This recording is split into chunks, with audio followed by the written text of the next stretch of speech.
Buonasera a tutte e a tutti. Questo incontro è in prosecuzione di quello che è avvenuto stamattina, un incontro bellissimo nella scuola Giuliano Saladino, dove in pratica è successo questo, che il dirigente, divenuto dirigente della scuola, Giusto Catania, si trovò in mano una scuola denominata a 3 persone diverse, perché gli istituti vengono aggregati, sono stati aggregati negli ultimi tempi, per cui si possono trovare le accoppiate più incredibili. Una scuola di Lucera è intitolata Vittorio Emanuele III Dante, che non so se capite che micidiale simbiosi configura. E ha pensato di liquidarli tutti e 3 e di intitolare la scuola a Giuliano Saladino. Un azzardo in una città che ha nella quale i dispensatori dell'immortalità onomastica sono particolarmente infelici nelle scelte. Questa è la città in assoluto in Italia dove ci sono più principi, duchi, marchesi e conti ai quali sono intitolati, in qualche conte c'è, qualche barone c'è ogni tanto. La città che ha il maggior numero di vie, di piazze intitolate, e fino a quando sono vie e piazze, ma la scuola è una cosa un po' più pericolosa e bisogna stare più attenti, perché la scuola non può permettersi di non essere educativa già nel nome che prende, perché qui noi abbiamo un savoiardismo che non se lo sognano neanche a Torino. Abbiamo il liceo Vittorio Emanuele II, il liceo Umberto I, abbiamo il Duca degli Abruzzi, abbiamo Maria Adelaide, sono tutti nomi savoiardi. La cosa più paradossale è Corso Alberto Amedeo. Un Alberto Amedeo non è mai esistito. Alberto Amedeo era un principe che si chiamava Ferdinando. I rivoluzionari del 48 gli assegnarono la Sicilia, pensarono alla Sicilia che dovesse essere governata da un Savoia, e siccome si chiamava il Savoia, si chiamava Ferdinando, loro che erano contro Ferdinando di Borbone lo chiamarono Alberto Amedeo e per noi gli dedicarono una delle principali strade di Palermo, personaggio inesistito mai, e che mai venne, neanche si chiamasse Ferdinando, si chiamasse Carlo Alberto, mai venne a visitare Palermo. I licei sono, quindi abbiamo una presenza di nomi assurdi. Il più assurdo di tutti è questo, il grande liceo come si chiama? Industriale, tecnico industriale di via Duca della Verdura, non di via qualcun altro sconosciuto, di via del Duca della Verdura, e è intitolato a Vittorio Emanuele III, cioè fino a quando è Vittorio Emanuele II e I e Garibaldi possiamo soprassedere, ma Vittorio Emanuele III è stato un re fellone, uno che ha tradito l'Italia, uno che è scappato e si è rifugiato quando l'Italia era occupata, si è rifugiato in Puglia, uno che aveva sottoscritto le leggi razziali. Ora io penso che sia profondamente diseducativo che una scuola si chiami in questa maniera. Una decina d'anni fa abbiamo lanciato come Istituto Gramsci una grande sottoscrizione di firme per cambiare il titolo a questa scuola. Circa 3.000 ne raccogliemmo così alla buona, però non furono sufficienti, perché un collega della scuola mi disse che con questa direzione, non so chi fosse il direttore, non c'è aria, mi disse, non c'è aria. Penso che l'aria non sia...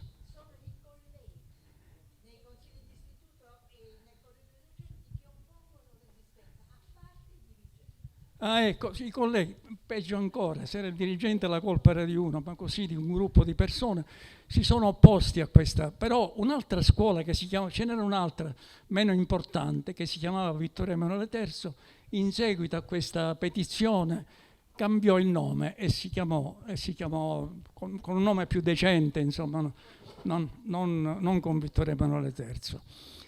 Quindi la denominazione delle scuole è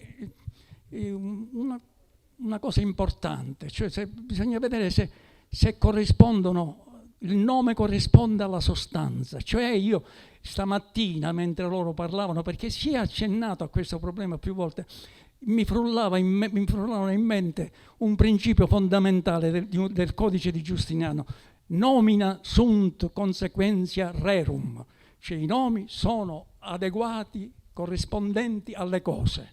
Ma mi veniva in mente anche il contrario, cioè res sunt consequentia nominum, le cose sono conseguenza delle cose. Cioè mi veniva in mente che ci fosse un legame stretto fra le cose e le parole che le designano. Ci deve essere una corrispondenza, perché se non c'è questa corrispondenza non funziona. È uno dei pensieri dei principi fondamentali della filosofia, quello è il nome delle cose. Se le cose, ci vuole questa corrispondenza delle due cose, perché altrimenti non funziona, diventa ridicolo. Una scuola intestata a Vittorio Emanuele III è una cosa ridicola, come se noi denominassimo, che so, Amleto un grande e deciso e decisionista parlatore. Ci vuole una certa, è un problema importante, e io penso che si sia arrivati stamattina, e si possa arrivare pure oggi, a stabilire che la scelta di intitolare una scuola Giuliana Saladino restituisce alla scuola questo rapporto fra le cose e la parola, che è una cosa fondamentale. Ci cedo la parola a Giovanna Fiume, storica, che ha curato, di Giuliana Saladino, ha curato il volume, chissà come chiameremo questi anni. Come diceva Salvatore, in verità su Giuliana quello che sapevo, quello che avevo capito, l'ho in qualche modo scritto nell'introduzione a questo libro di Giuliana, che raccoglie tanti degli articoli scritti per una miriade di giornali nel corso della sua lunga carriera. A proposito, vorrei ricordare che questo libro di cui parliamo fu un libro in qualche modo collettaneo, perché alla digitalizzazione di tutti gli articoli di Giuliana hanno contribuito diversi studenti che facevano le tesi di laurea, una anche con Franco Nicastro, gli stagisti che venivano qui al Gramsci, per cui noi abbiamo in verità digitalizzato tutta la produzione giornalistica di Giuliana, mentre quella che voi trovate nel libro è soltanto una selezione, diciamo così, per rendere anche questo libro leggibile. Sarebbe forse opportuno invece come dire, fare su supporto informatico, riprodurre tutto quello che noi abbiamo raccolto e diffonderlo, no? Perché per l'appunto non ci si accontenti della selezione arbitraria, sicuramente, che ho fatto io. Ora, in quel libro mancava, perché non mi andava di ripetervi cose che potete trovare già scritte o che avete magari chissà letto, allora mancava probabilmente un tassello di una riflessione su Giuliana che io potevo fare, ed è questa: Giuliana non si è mai definita una femminista, e pur tuttavia ha avuto una attenzione costante non solo per le donne, no? Ma per la politica delle donne, per il rapporto tra donne e politica. Cioè ha avuto una particolare sensibilità su quello che significa essere donna in Sicilia. Il titolo di questo mio intervento io l'ho tratto da questo libro, che è un libro famoso, diciamo ormai un classico, che è del 76, un libro degli Editori Riuniti, quindi nel bel mezzo della delle battaglie per i diritti civili delle donne. È un libro di varie autrici, per esempio c'è tra queste Simona Mafai, c'è Gigliola Locascio, che esaminano vari aspetti della condizione femminile in Sicilia, e per l'appunto Giuliana esamina la politica, così intitola il suo contributo, cioè la partecipazione femminile alla vita pubblica, ai partiti, alle amministrazioni comunali, nell'assemblea regionale, incluso la loro presenza lì. E fa praticamente una fotografia dello status in cui per l'appunto il rapporto tra donne e politica si trova 50 anni fa, a 30 anni dal diritto di voto. Cioè sembra, ed è molto interessante a leggerlo come dire specchio, che riflette in qualche modo sui 30 anni post-bellici rispetto a questo tema. E Giuliana traccia una cronologia, una strana cronologia in verità, perché è una cronologia in 3 fasi. La prima va dalla fine della guerra al 56-57 e ci sta, descrive l'imponente mobilitazione di massa nella lotta di classe, soprattutto nelle campagne, ma anche in città, per le case, per l'acqua, per i bisogni essenziali. Descrive accenna alla persecuzione governativa contro i sindacati e contro in generale la sinistra, e mostra la partecipazione delle donne alle lotte per la terra. Quindi c'è lì una presenza di donne che fanno politica, per l'appunto, e sono le braccianti e le contadine che partecipano a questo grande movimento. La seconda fase la trovo strana perché il biennio 1958-60, cioè l'esperienza Milazzo, no? La trovo strana all'interno di una cronologia che riguarda le donne, no? Lei spiega questa operazione Milazzo che ancora nel 75 lei riteneva un nodo irrisolto, no? Della storia siciliana di cui lamentava l'assenza di un serio bilancio, e probabilmente posso immaginare, così vede la partecipazione delle donne nei 250.000 voti che questa esperienza che metteva insieme democrazia cristiana di sinistra, fascisti, monarchici e quant'altro aveva rappresentato. Quindi probabilmente aveva percepito una partecipazione femminile anche a questa esperienza, cosa che io non conosco, cioè una partecipazione che io non conosco e che mi è sembrata curiosa invece di trovare qui come una data significativa. La terza fase invece è quella che va dal 1960 al 74, e questa è, come dire, la data del boom dei consumi, quella che contiene tutti i fermenti del 68 e del referendum per il divorzio. Qui non ci sono né braccianti né contadine, cioè i soggetti femminili sono completamente cambiati. Lei le chiama donne nuove. In questa mobilitazione ci sono le donne nuove sconosciute ai partiti e che sono disponibili, queste donne, non i partiti, alle battaglie per i diritti civili, aperte ad un generico femminismo, le definisce, no? E naturalmente dà una stoccata alla sordità comunista verso la voce femminile, che viene semmai imposta dall'esterno soltanto dai movimenti. Ragiona in questa circostanza sulle trasformazioni in atto, riconosce che nelle lotte degli anni 50 non vi fu spazio o tempo o volontà che mettesse in discussione le radici delle diseguaglianze e dell'oppressione all'interno della famiglia. Cioè riconosce una mancanza, una lacuna nella attività, nella consapevolezza prima di tutto, e poi nell'attività politica che si svolse in quegli anni, che pure restano gli anni eroici, diciamo così, no? delle lotte del secondo dopoguerra.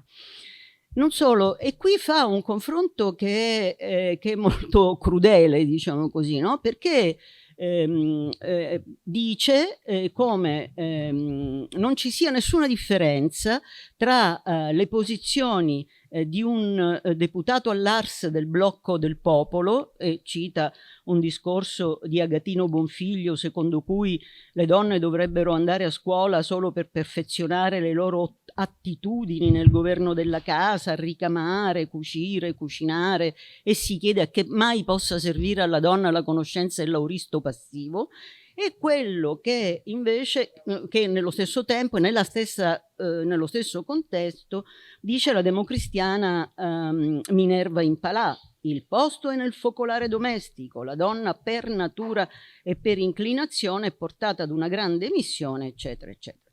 E lamenta per l'appunto la sordità dei partiti, tutti questa volta, su questa questione, e afferma che le donne sono poche nei luoghi della rappresentanza politica proprio a causa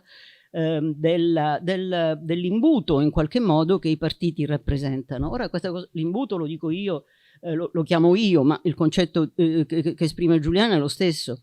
È paradossale che di imbuto e di, anzi meglio, di gatekeepers, guardiani delle porte che consentono l'accesso alla politica, i partiti vengono indicati oggi, no? Per spiegare, dalle sociologhe che si occupano dei diritti delle donne, per spiegare per l'appunto la scarsa presenza delle donne nei luoghi della decisione politica, no? Cioè lei lo scrive nel 75, dà una spiegazione che in qualche modo riecheggia la spiegazione che oggi si dà per spiegare lo stesso fenomeno. E infatti, tra l'altro, quando lei scriveva, le donne per esempio all'Ars erano veramente quattro gatte, no?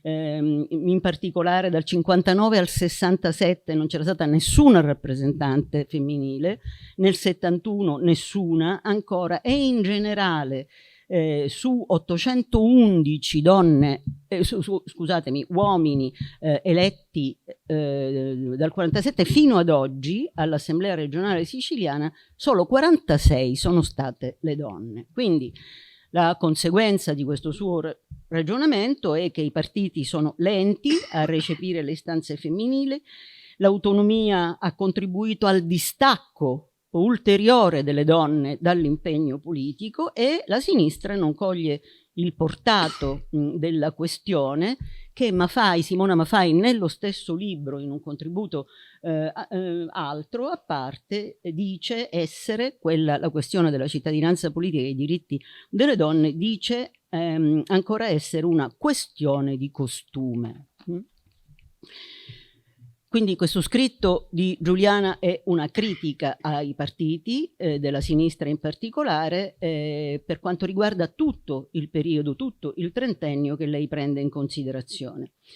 Ora, una valutazione, se qui siamo nel 75, con Romanzo Civile saremmo nell'83, anche se poi le vicende editoriali, diciamo, sono successive. Anche qui lei reitera queste sue convinzioni, che quindi devono essere frutto di riflessioni profonde. Tutti ci ricordiamo di Romanzo Civile, la sua fulminante autobiografia, vi ricordate, le 4 reincarnazioni. Alla prima reincarnazione era una bambina che con una dama, alla seconda reincarnazione era militante a tempo pieno e moglie del segretario di federazione del PC di Agrigento. L'adesione alla linea non permette dubbi nel momento dell'azione, e soprattutto non permette di dividere il bene e il male, tracciando delle ombre tra il giorno e la notte. Per un malinteso senso della disciplina, scrive Giuliana, diventavamo stalinisti, cioè si autocritica per una militanza senza pensiero sufficiente, senza una sufficiente riflessione. La sua militanza tra le donne le sembra nell'83 essere stata assolutamente inadeguata, acritica, rozza, sono parole sue, non parole mie. Scrive che passava bendata tra gli avvenimenti, no? E io credo che il romanzo civile sia la più lucida, impietosa, tagliente, requisitoria contro la leadership comunista della lotta per la terra. Lei e Marcello inclusi, lei non fa davvero sconti a nessuno e non ho mai visto, letto una autocritica così radicale e sincera di un altro che abbia fatto esperienza politica in Sicilia. Lei dice: solo ora, dopo 30 anni, ci siamo resi conto, ci rendiamo conto, cominciamo a sapere che cos'è un paese.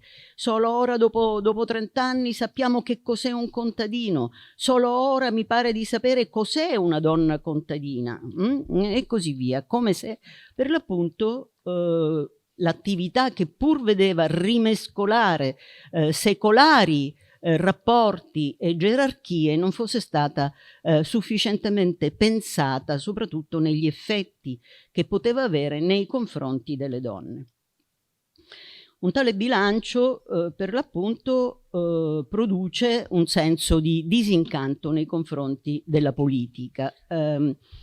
Appunto la cecità di cui si accusa in quel periodo poi produce la sua uscita dal Partito Comunista nel 1956 dopo i fatti di Ungheria ed è come dire, perplessa nei confronti del milazzismo e perplessa ancora di più nei confronti del compromesso storico della Palermo di Vito Ciancimino, per cui il divario a questo punto tra una linea politica e le sue personali convinzioni diventa incolmabile. In un altro libro Simona Mafai scrive di Giuliana: fu una comunista sui generis, indipendente e libertaria. Non sottomise mai al realismo politico del PC il suo irrefrenabile spirito critico. Queste parole sono per me, come dire, iconiche, rappresentano, raffigurano Giuliana. Irrefrenabile spirito critico e ricerca della verità, dice Simona Mafai. Invece il rigore esemplarmente etico che accompagna questo spirito critico è quello che ricordano Giuditta e Marta nella postfazione. Quando non è più in prima linea, invece che fare politica, scriverà di politica e questo lo farà come giornalista dell'Ora dagli anni 60, una giornalista grintosa, anticonformista, perspicace, ironica, capace di leggere il mutamento mentre avviene, che è una cosa veramente complicata da fare, contraria alle generalizzazioni, disposta ad ascoltare l'altra campana. Nelle sue inchieste giornalistiche approfondisce la ricerca sulla condizione delle donne. Ci sono moltissimi articoli di Giuliana sul tema dell'essere donna in Sicilia. I consumi, il nuovo tenore di vita della borghesia, delle donne borghesi, le aspirazioni delle casalinghe proletarie, la mancanza di servizi, la miseria del centro storico e della periferia, la fabbrica, le studentesse, la mentalità, il sesso, coglie i sintomi delle future battaglie per i diritti civili e legge, cosa rara in quel periodo, legge insieme sessualità, famiglia e società, cioè va al cuore del problema. Il quesito sulla contraddizione e condizione di essere donna, la ricerca di identità di genere, lo diremmo oggi con altre parole, no? Scrive: mi perseguitò a lungo, travestendosi in modi diversi, sbucandomi da tutte le parti, inceppandosi nel lavoro di partito, nel giornale, nella vita privata, nello scrivere. Era una richiesta globale e difficilissima di identità. Quando arrivò addosso l'onda femminista, dice arrivò addosso, lei non scrive mai cose a caso, no? Dice che fu investita dall'onda femminista e le giovani presero a consumarsi in tormentose sedute di autocoscienza. Per me era risacca senza urto, diventavano esplicite verità affinate in silenzio. Già visto, già sentito, già sofferto, mai detto. L'autocoscienza era la cosa, come dire, su cui non eravamo d'accordo, diciamo così, no? Su cui resisteva fortissimamente, no? Perché non concepiva con il suo retaggio di intellettuale classico, di intellettuale organico prima, ma di intellettuale dei fenomeni nel suo complesso, non riusciva a concepire il separatismo. E dunque il suo femminismo, no, diciamo così, si ferma su questa porta. E va considerato anche che nel frattempo le femministe erano di una generazione più giovane, più di Giuliana, e quindi, diciamo così, il dibattito diventava più complicato. Ecco, la sua tattica nei confronti del femminismo mi pare in qualche modo di poterla descrivere come lei ha descritto la sua tattica nei confronti del PC. Vi ricordate? Scrive che nei confronti del PC meglio essere fuori e pro che dentro e contro. Lei con le femministe, col movimento femminista, era per l'appunto fuori e pro, perché non avrebbe voluto e probabilmente saputo essere dentro, no? Perché sarebbe stata contro se fosse stato dentro. La sua sensibilità verso la condizione femminile la porta negli anni '80 nel comitato di lettura della Luna, e poi a Mezzocielo, di cui vi parlerà Beatrice Agnello, con Valeria Juvalasit e Letizia Battaglia, e poi con Simona Mafai e ancora Letizia Battaglia. Quando scrive delle sue 4 incarnazioni, non poteva sapere che ne avrebbe avuto una quinta, vissuta tra donne, e poi dopo le stragi di Capaci e Via D'Amelio con il movimento antimafia. Attraverso la lettura che ci dà Giuliana in tutta la sua produzione di scrittrice e di giornalista, emerge la Sicilia del cambiamento. Nessuno può pensare, leggendola, che siamo sempre rimasti uguali e che il Gattopardo aveva ragione, c'è questa cosa. Basta, anche basta. La condizione delle donne ha subito, pur nel ritardo, nel divario, nella marginalità dell'isola, tutte cose vere, giuste, eccetera, una vera e propria rivoluzione, segnalata da tanti indicatori, per esempio dal dato demografico, prima di tutto. Le donne siciliane non fanno figli.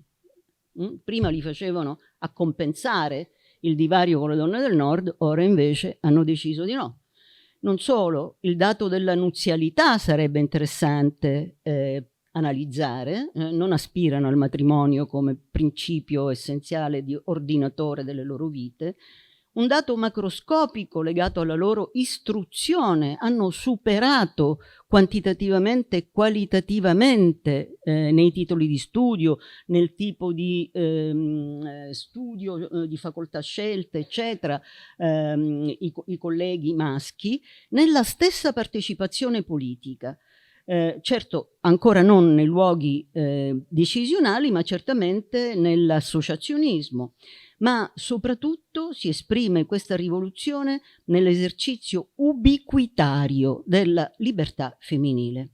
Questo è il lascito di Giuliana, quello che me l'ha fatta amare, l'inquietudine di una grande intelligenza, come dice Marcello Sorci, e che ne ha fatta ai miei occhi un modello di intellettuale pubblico e di libertà femminile esercitata senza proclami e senza ideologie, e anzi contro ogni retorica e ogni ideologia, anche quella femminista. Grazie.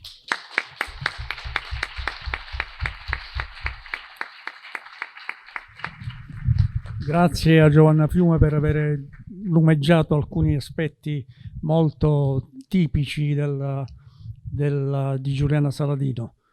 La parola ora a Dario Carnevale, editore, che ha ripubblicato De Mauro, una storia palermitana, in un contesto, come dire, meno riduttivo col titolo precedente. Buonasera. La sera del 16 settembre 1970 lo scirocco correva a 65 all'ora e il mercurio aveva sfiorato i 30. sporca e malata, sofferente, disseccata al vento caldo, coperta di polvere, aspetta il ristoro dal calare della sera. Assetata, aspetta che il vento giri e se ne levi uno migliore. Un nord-est leggero, per esempio. Affranta da una lunga estate, aspetta che la pioggia, l'ultima risale a marzo, la lavi. Frastornata dal caldo e dal chiasso, aspetta frescura e silenzio. È bella, mentre l'ora legale tiene sospesa la sera, ha il mare rosa e le montagne celesti, o il mare celeste e le montagne rosa. Poi tutto sfuma in un viola malva e resta solo il neon. È brutta, volta le spalle al mare e si protende verso i giardini di limoni, li inghiotte e avanza con casermoni pullulanti, con strade senza fondo, senza alberi, senza fognature, con gli ingorghi d'auto, con i bossi in testa, con immondizie accatastate agli angoli, con nuovi vecchi abitanti carichi di elettrodomestici e di cambiali. È senza pace, devastata da famelici, corrotta, dominata dai loschi, percorsa ogni giorno, in ogni ora, in ogni via, da un torrente di lamiera colorata che procede in prima, si ferma di nuovo in prima finché i clacson non impazziscono tutti insieme. Io andavo al ginnasio quando lessi e rimasi folgorato da questo incipit, e andavo al ginnasio quando Caterina Cammarata e Giulia Barbera mi chiesero, da compagne di scuola dell'Umberto, se avessi voglia di raggiungerle in una casa non identificata a fare lenzuoli. Io mi fidai, andai con loro e in quella casa conobbi anche Giuliana Saladino e iniziai a fare questi qui. E chiaramente lo facevo da volontario, me ne regalarono uno, ed è tutto un gioco di coincidenze. Quando anni dopo io iniziai a fare questo sghembo lavoro, devo molto a chi mi è qui accanto, Giovanna Fiume, che mi conosceva appena eppure mi affidò gli scritti di Maria Sofia Messana sull'Inquisizione, che non è proprio un giochetto da niente. E Giovanna, col carattere che c'ha Giovanna, mi mise in riga e mi insegnò un sacco di cose. Devo molto a Giuditta Cimino, e mi piace oggi ricordarla, perché quando appunto mi accorsi da editore che muoveva i primi passi che era stato ripubblicato tutto, tranne questo libro, ne parlai con Giovanna, ne parlai con Nino Blando e chiamammo Giuditta, la quale mi conosceva, mi accolse al palazzo, come lo chiamavamo noi, colse me e Nino, 7 del pomeriggio, sangria, battiato e sigarette, e si aprì il dibattito, perché noi andavamo lì per chiederle il permesso, se potevamo o non potevamo ridare alla stampa l'unico libro di Giuliana Saladino con l'incipit più bello che ci fosse. Non solo andavamo così perché si chiede il massimo per ottenere il minimo, ma le chiedevamo anche di cambiare il titolo. E lei non solo non ci mise alla porta, ma ci diede carta bianca e ci aiutò su tutta la linea, perché con Nino ci eravamo resi conto che chiaramente allora Giuliana Saladino scrisse, allora si usava questa espressione terribile, instant book, perché comunque è un diario che va da settembre a dicembre del 70 e poi recupera un anno dopo, sull'onda calda della scomparsa. Ma poi appunto con Nino, rileggendo pagina dopo pagina, ci eravamo accorti che questo libro alla fine De Mauro era quasi un pretesto. Ci sono delle schede meravigliose, il Lora, droga, scuola, De Mauro, il costruttore Vassallo, Ciancimino, la mafia, dove lei affronta il lungo e il largo e aiuta a descrivere com'era l'Italia di quegli anni. Nino, che farà un libro nel libro col suo saggio introduttivo, delirante e meraviglioso, delirante vuole essere chiaramente un complimento, lo dice perfettamente, come ricorda perfettamente, mi permetto di dirlo io al posto suo, che se Giuliana Saladino non fosse stata a Palermo nulla aveva di meno di Camilla Cederna o di Oriana Fallaci. E Giuditta Cimino fu fondamentale in tutto questo, non ci fece mai mancare il suo sostegno, ci incoraggiò, col suo candore disse: Dario, fammi fare una prova, chiamo la Feltrinelli. Chiamò la Feltrinelli in archivio non aveva più una copia di romanzo di De Mauro, una cronaca palermitana. A quel punto schifata disse, non solo appunto disse che era un'ottima idea, ma appunto ci affiancò in tutto. E Da allora quel libro, per come intendo io anche l'idea di un editore, cioè di recuperare dal passato alcune cose che sono ancora sangue vivo o che rappresentano una realtà, quel libro non solo è andato bene, ma ce lo chiedono ancora adesso da tutte le parti d'Italia. Non solo a Palermo, non solo in Sicilia, ma appunto Nino lo ha presentato a Verona, da più parti, perché appunto la scelta di cambiare il titolo non voleva essere un giochetto sporco, una scorciatoia, chiaramente volevamo ricollegarci col romanzo civile, ma infatti comunque il titolo, cioè De Mauro poi l'abbiamo onestamente messo come sottotitolo, ma ci sembrava appunto allora un'idea di giornalismo e di fare cultura che appunto Giuliana Saladino esprimeva, e che nonostante il libro fosse del 72 c'erano 3/4 della struttura reggevano ancora. E quando poi, anni dopo, Giusto Catania, che ringrazio, ha pensato bene di allestire qualche mese fa un comitato e ha coinvolto chiaramente professori intellettuali, storici e poi me, Antonio Sellerio, io appunto ho accettato molto volentieri perché, ripeto, se ha un senso ancora fare questo lavoro passa anche da qui.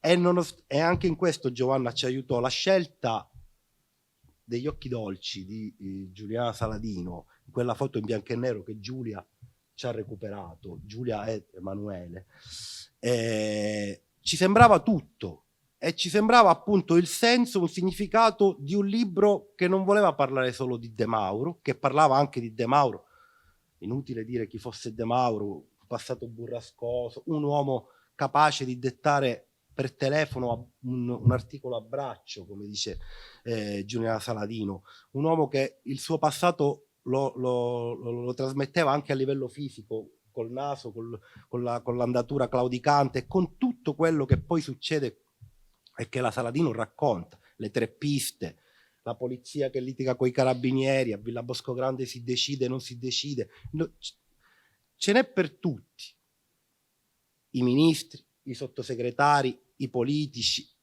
i comunisti, però Giovanna ogni tanto fammi difendere pure i comunisti, dice come si fa a non votare per loro, a volte carenti, a volte vigorosi sono l'opposizione, la fascia viva, se spesso non ci azzeccano non è colpa loro, Palermo è un mostro, quindi ogni tanto appunto fuori e pro. Esatto, c'è tutto in questo libro. Noi non ci siamo limitati a fare un saggio introduttivo perché pensavamo alle nuove generazioni e quindi a chi a 17enne, 18enne doveva capire, e questo Nino Blando è stato fondamentale, e ci siamo limitati rispetto all'originale a mettere un indice dei nomi. Per il resto il libro si reggeva in piedi perfettamente. Probabilmente c'era qualche piccola sbavatura, l'abbiamo indicato nella nota editoriale.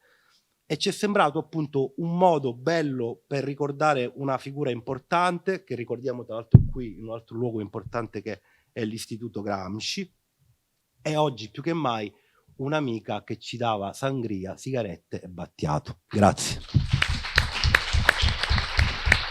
Grazie. Allora chiamo Beatrice Agnello. No, Blando, sì, Nino Blando e Beatrice Agnello che si seggono qua. Sì.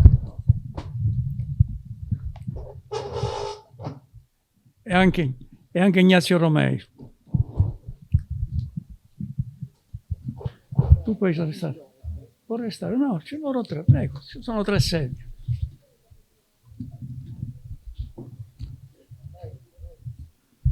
Prego.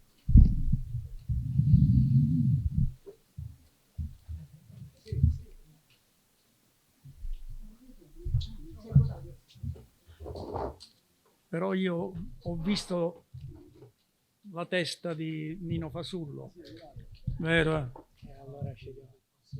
Ah, no, aspetta, Nino, sedetevi. E lo chiamiamo dopo.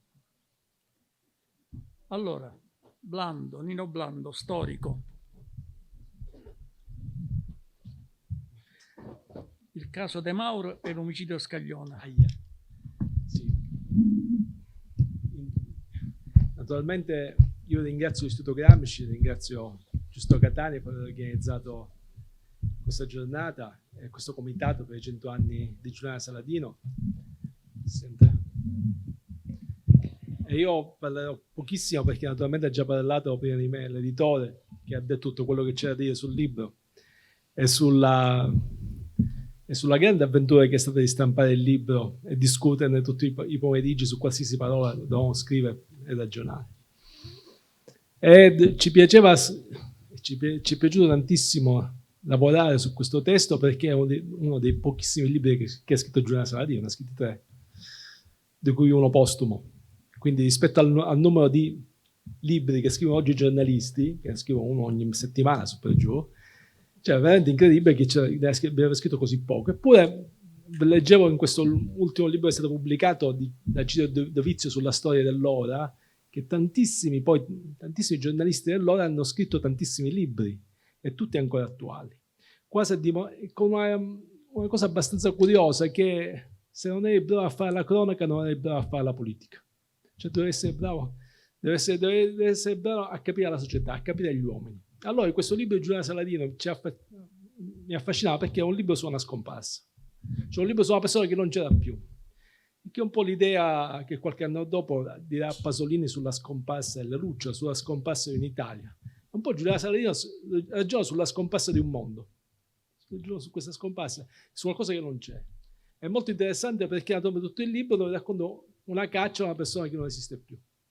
E che fine ha fatto questa persona non lo sappiamo, non si sa nemmeno oggi che fine abbia fatto, cosa è successo, però questo non importa, a Giuliana Saladino non interessa risolvere il giallo in questo caso, non interessa di trovare il colpevole, gli interessa raccontare una storia. E la storia che racconta Giuliana Saladino è la storia di un umanista, cioè l'idea che non un intellettuale, poco fa, non più un intellettuale organico del partito, non più un intellettuale sartriano impegnato, in questo caso, ma un intellettuale in senso umanistico, di quello che pone l'uomo al centro e misura del mondo. E questa è l'uomo e la donna in questo ragionamento, e questa è la cosa più importante di questo libro, che c'è questa indagine sull'uomo e sulla società, su chi era, il fatto che chi fosse Mauro De Mauro importa perché ci interessa capire la società in cui viveva Mauro De Mauro, quali sono i suoi rapporti sociali, qual è la sua storia. E raccontare una storia, raccontare la storia di una persona, raccontare una biografia, un po' raccontare la storia di una società, se si sa raccontare bene. Questa è una società, e poi è anche la storia del giornale stesso, perché qua c'è una storia dell'ora vista all'interno, con le sue contraddizioni, con quello che era successo. Come è possibile che una persona come Mauro De Mauro, che proveniva da una formazione di estrema destra italiana, la più estremista di tutte, si ritrova in un giornale comunista? Cosa era successo? C'era solo dire che la democrazia poi alla fine ha vinto. Cioè ha vinto un processo di democrazia e quindi posso lavorare con uno che aveva quel passato. E naturalmente l'ipotesi di Giuliana Saladino, che lo dice fin dall'inizio, in cui c'è detto, lo leggeva poco fa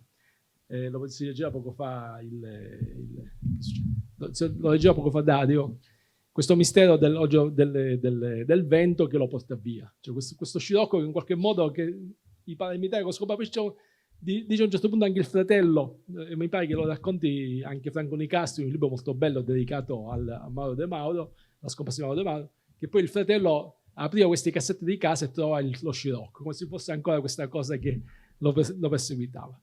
E siccome Dario ha letto una pagina, io mi ero ripromesso di non rileggerlo più il libro perché l'avevo letto tantissime volte, e poi cominciato a leggere, non potevo smettere perché mi piaceva troppo leggerlo, e quindi ho letto di nuovo con grande entusiasmo. Questa è una cosa, quando abbiamo fatto presentazione fuori Palermo, ne abbiamo fatto molte, io ricordo in questa libreria a Verona in cui mi hanno portato come da buon, mi hanno portato 20 copie del libro, no? Da Palermo, queste 20 copie, chissà se lo sono comprate tutte, tutti quelli che queste librerie libri se lo sono comprate, e ho detto, abbiamo fatto questo dibattito perché a loro gli piaceva questa figura, gli piaceva la lettura. Ed c'è un pezzo, questo lo leggo semplicemente perché, in cui sono 2 giorni dopo il rapimento di De Mauro, la scomparsa di De Mauro, quindi siamo al 18 settembre, e scattano le indagini. Ma già quando, la cosa bella è che già quando scattano le indagini, Giuliana dice non si va da nessuna parte. Cioè queste indagini non portano da nessuna parte, ma non ci portano fisicamente. Scatta a vuoto il dispositivo studiato dagli inquirenti, scatta la ride delle supposizioni, scatta la coscienza e il meccanismo di difesa che vuole la vittima non innocente ma colpevole. Così si è voluto e alla fine dei conti peggio per lui. Il dispositivo è imponente e impegna 3 polizie che frugano per lustro con elicotteri, jeep, natanti, pattuglie a piedi, pattuglie a cavallo, branche di cani poliziotto. Si punta sui casolari, sulle zone di Partinico, di Alcamo, di Borgetto, di Moderale, si avvista, si al cerchio, si rompe. Deserti da anni, la solita scatoletta vuota di caponata che si arrugginisce al sole e al sereno. La scatoletta di caponata. È bellissimo, cioè tu fai questa cosa e c'è per fare una cosa di caponata. Rastrellamenti, battute per illustrazione, blocchi, riduzione, perquisizione, conosciamo benissimo KLM. Gli agenti fotografati tra i canneti, sui costoni racciosi, lo staff degli inquirenti che non si congeda in sosta, né congeda i militi che sudano e immaginano chilometri e chilometri a piedi senza credere nemmeno per un istante di stare facendo qualcosa di utile, non solo a ritrovare De Mauro, ma a ritrovare chi che sia. Quindi già questo è tutto il ritmo del libro è così, è un ritmo sincopato perché arriva alla fine con questo che non si finisce mai il racconto. E questo mi faceva venire forse una delle considerazioni che su questo libro sarà brevissimo. Mi viene in mente una pagina che ha pubblicato di recente il premio Nobel per la letteratura Singer sul rapporto tra giornalismo e letteratura. Che lui è stato un grande giornalista, quindi dicevo che rapporto c'è tra giornalismo e letteratura? Come può diventare la letteratura giornalismo? Lui dice a un certo punto perché noi che abbiamo fatto tanto giornalismo, lui che scriveva per i quotidiani newyorkesi, diceva perché a un certo punto noi abbiamo bisogno con la parola che ci scopra la realtà e che non è facile che noi possiamo attraverso la parola entrare nella testa e nella realtà delle persone e la parola deve essere quella più semplice possibile, quindi non voglio grandi frasi. Infatti Giuliano Saladino, come diceva Gianna Fiume, è uno che toglieva tutto, cioè riduceva all'osso qualsiasi discorso. Ed è la cosa più bella alla fine di questo ragionamento è che Singer scrive: non esiste un paradiso che ripaghi i lettori annoiati. E questa è l'idea del paradiso, immagina così, di Giuliano Saladino, che il lettore non si annoia mai leggendo questa cosa. È veramente la gratitudine più grande che abbiamo nei suoi confronti, quella di non far annoiare mai il lettore. Così, grazie.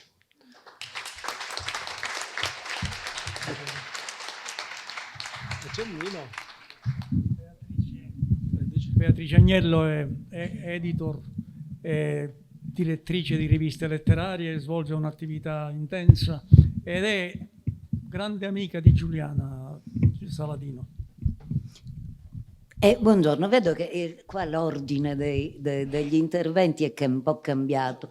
Comunque, allora, andiamo. Effettivamente il mio intervento è proprio come un seguito di quello di Giovanna, perché riguarda l'editoria delle donne e il lavoro di Giuliana per l'editoria delle donne. E tutto quello che ha detto Giovanna mi trova d'accordissimo dall'inizio alla fine. Però io prima di parlare di Giuliana sento assolutamente di ricordare sua figlia Giuditta Cimino. Voglio ricordare Giuditta perché voglio ricordare Giuditta, ma l'aveva già fatto Dario Carnevale, ma io la posso ricordare da un altro punto di vista. Intanto è stata Giuditta la persona che mi ha fatto conoscere Giuliana, che mi ha fatto frequentare Giuliana, perché io e Giuditta siamo state un po' quello che erano Giuliana e Roxas, cioè siamo state amiche di una vita, da quando avevamo 17-18 anni, e io allora conobbi Giuliana, quindi non voglio dire che anno era perché mi viene una vertigine, ma insomma è stata lei a farmela conoscere, e dobbiamo a Giuditta il fatto che sia stato pubblicato Romanzo civile.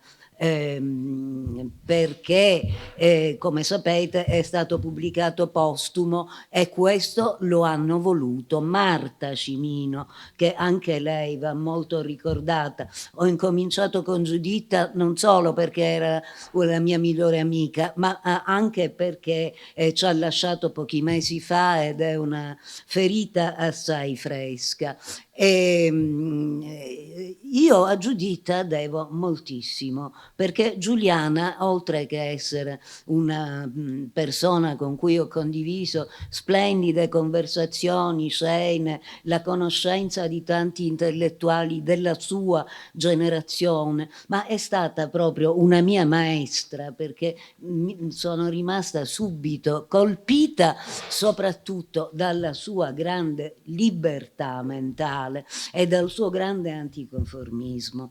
Un anticonformismo che, devo dire, ha declinato in qualche modo anche Giuditta, che di Giuliana ha preso un'eredità, ma l'ha declinato esattamente nel modo opposto di sua madre. Cioè Giuditta non è stata un intellettuale pubblico come è stata Giuliana, è stata una persona che ha vissuto molto nel privato, che ha dato moltissimo agli amici, alla sua famiglia, ai suoi meravigliosi figli Emanuele e Olimpia. Però appunto in questo è stata sempre una persona che pensava molto liberamente e spesso anche in maniera estrosa sugli avvenimenti politici, sugli avvenimenti culturali, e quindi un po' di quell'anticonformismo di Giuliana lo ha trasferito Giuditta in una maniera tutta sua, personale, completamente diversa. Però noi oggi siamo qua per ricordare Giuliana, e allora io voglio, siccome tutto si tiene e si nomineranno sempre, penso nel corso della serata, sempre le stesse persone, io per ricordare Giuliana voglio incominciare un breve intervento con quello che dice Simona Mafai sull'Enciclopedia delle donne di Giuliana. Dice: inizialmente si lasciò coinvolgere nell'organizzazione delle donne all'interno del Partito Comunista e nei dintorni, ma progressivamente la vita di partito e anche il fare politica tra le donne le risultarono troppo strette. Aveva bisogno di indagare, capire, discutere, contestare, senza lacciuoli ideologici o peggio burocratici. Scrivere con verità fu il suo modo di agire per una società migliore. Questo ve lo ha già detto Giovanna, non c'è ideologia in quello che scrive Giuliana, non c'è obbedienza di partito dopo la sua militanza negli anni 50, su cui appunto lei fece una profondissima autocritica. Proprio per queste sue caratteristiche l'editoria, la scrittura erano la cosa che le poteva essere più congeniale. Lei non si poteva intruppare in un partito, lei era una persona che poteva dare il massimo impegno e tutta se stessa, ma senza avere una gabbia intorno. E questa stessa cosa lei la portò nel suo lavoro per l'editoria delle donne. E qui voglio di nuovo citare una cosa che dice Simona per dire che Giuliana anche rifiutava l'ideologia perché rifiutava un certo tipo di lotta concepita come guerra di ostili fra di loro. Giuliana aveva un'altra idea della lotta e dell'impegno, che era piuttosto questa. Riporto ancora parole di Simona Mafai. Giuliana al pessimismo dell'intelligenza affiancò sempre l'ottimismo della volontà. Disse una volta, e queste sono parole di Giuliana: bisogna comunque battersi con le armi che si hanno, ma non segue una metafora bellica. Segue questo. Come negli ospedali in Africa. Gli strumenti non sono adeguati, mancano i bisturi, ma bisogna cercare di salvare qualche vita umana. Ecco, Giuliana, se doveva pensare a una battaglia, la pensava in questa chiave, non in una chiave bellica. Benissimo, allora l'impegno di Giuliana nell'editoria delle donne nasce negli anni 80, precisamente nel 1986 con la casa editrice La Luna. Ma questo impegno è preceduto da tutta una serie di articoli che trovate nella raccolta curata da Giovanna, che parlano delle donne e di quello e del loro modo di essere negli anni 60 e 70. È un modo estremamente infelice per tanti versi, cioè soffrono una loro condizione sociale ristretta, però Giuliana riscontra in tutti questi anni una vivacità, una capacità di entusiasmarsi e di impegnarsi delle donne molto superiore a quella dei loro compagni maschi. Questo lo vede anche nelle lotte intorno al 68 e immediatamente successive. E lei capisce che il lunghissimo silenzio secolare delle donne ha lasciato dentro di loro molto da dire, a cui lei vuole dare spazio in tutti i modi e quindi si impegna in questa impresa. Questo molto da dire negli anni 80. Negli anni 80 la situazione non era come quella che noi vediamo oggi. Oggi ci sono moltissime firme di donne nella letteratura, nel saggismo, soprattutto che scrivono romanzi, eccetera, eccetera, e che non solo li scrivono, ma li pubblicano. E benissimo, negli anni 80 le cose però non stavano affatto così. Negli anni 80 pubblicare era difficile. Per persone che non fossero già note, pubblicare per le donne era estremamente difficile. Ecco perché lei ritiene, insieme a Valeria Jovala-Sit e a un gruppo di donne di cui faceva parte la stessa Giovanna, di cui faceva parte Amalia Collisani, di cui faceva parte Letizia Battaglia, Eva Di Stefano, eccetera, eccetera, di dare vita alla casa editrice La Luna, per l'appunto, che anche questa non nasce su basi ideologiche, ma dà spazio non solo sia a donne che a uomini, ma con una preponderanza di donne perché è quello l'oggetto primitivo per cui nasce, ma anche a posizioni, temi e toni del tutto differenti l'uno dall'altro. Il primo premio che riceve, il primo premio La Luna che una donna riceve non è a un libro, diciamo, di impegno civile, è a un libro che è estremamente ironico e leggero,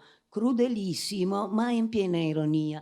Un libro di Maria Pia Simonetti, una scrittrice veronese, che si chiama Neanche Guido da Verona, è già ironico il titolo. Naturalmente La Luna però poi dà spazio a tanti libri importanti. Fra questi qui c'è Sandra Rizza, anche lei ha pubblicato un libro su Rita Atria con La Luna. Aurelio Grimaldi ha pubblicato Mary per sempre. E aprendo una parentesi, devo dire che qui Giuliana fu più che un editor per questo libro, fu una persona che lo ha strutturato in un certo modo. E quindi questo suo grande desiderio di dare vita, di dare voce a talenti nascosti, e lei era più interessata alle persone sconosciute che a quelle già note, cosa che oggi appare molto singolare in qualsiasi casa editrice. Ecco, E quindi Giuliana invece aveva due talenti che sono fondamentali per l'editoria. Quello dello scout, che sa trovare voci nuove, e quello dell'editor, che sa perfezionarne la modulazione. Questo è quello che lei ha fatto. Ora ci sono due parole che usa Amalia Collisani in un intervento che ha usato, in un intervento che ha fatto proprio qui al Gramsci nel 2013, quando Simona Mafai, facendosi aiutare anche da me, perché anche con Simona c'è stata un'amicizia strettissima, organizzò un convegno appunto su Giuliana. Amalia fece un intervento sulla Luna e usò delle parole che mi sembrano molto interessanti. Dice anche Amalia: non ci furono modelli ideologici in quella casa editrice, né generi esclusi nel significato letterario e in quello sessuale del termine. Valeva l'interesse del testo, usava un modo suo particolare che vorrei dire di entusiasmo sospettoso. Amalia, non so se tu ricordi, l'hai detto, univa infatti nell'accostarsi a un testo la prudenza esigente della sua cultura aristocratica alla fiducia della sua natura democratica. Bene, per non prendere molto tempo, io passo immediatamente da questa bella esperienza della Luna. Però devo dire ancora una cosa: un talento che ha scoperto Giuliana Saladino in un altro premio alla Luna è stato Amelia Crisantino. Amelia Crisantino, che oggi conoscete tutti perché ha scritto tanti libri sulla mafia ed è una storica apprezzabile, però ecco, l'esordio in qualche modo di Amelia fu con un romanzo sulla città di Palermo e si chiamava Cercando Palermo. Ecco, di Giovanna. È Roberto Alaimo, a cui poi fece scrivere un libricino sul comitato dei lenzuoli in cui Roberto era stato attivo. E non aveva mai scritto, appunto. Ve l'ho detto, ma non un libro. Insomma, era una grande scout, Giuliana. Di questa sua cosa, nel mio piccolissimo, ne ho beneficiato anch'io, perché io non ero nella Luna, nel gruppo originario della Luna, ci sono entrata dopo e ci sono entrata per volere di Giuliana e perché Giuliana mi faceva leggere in privato alcuni libri prima che fossero pubblicati, anche prima che io fossi alla Luna. Devo dire, io non so se io avevo un talento per questo, però certo poi è diventata la mia professione, quindi che io l'abbia fatta o la faccia bene o male, quello che è sicuro è che è stata Giuliana a indurmici. Benissimo, passiamo a Mezzocielo. Mezzocielo nasce sempre con quest'idea: diamo spazio a quello che le donne hanno da dire. E dice Simona, accettò di collaborare a Mezzocielo, essendo già giornalista affermatissima, eccetera, eccetera, accettò di lavorare a questa rivistina nata senza soldi completamente e che non sapeva nemmeno come stampare la tipografia se non con i contributi che noi stesse mettevamo.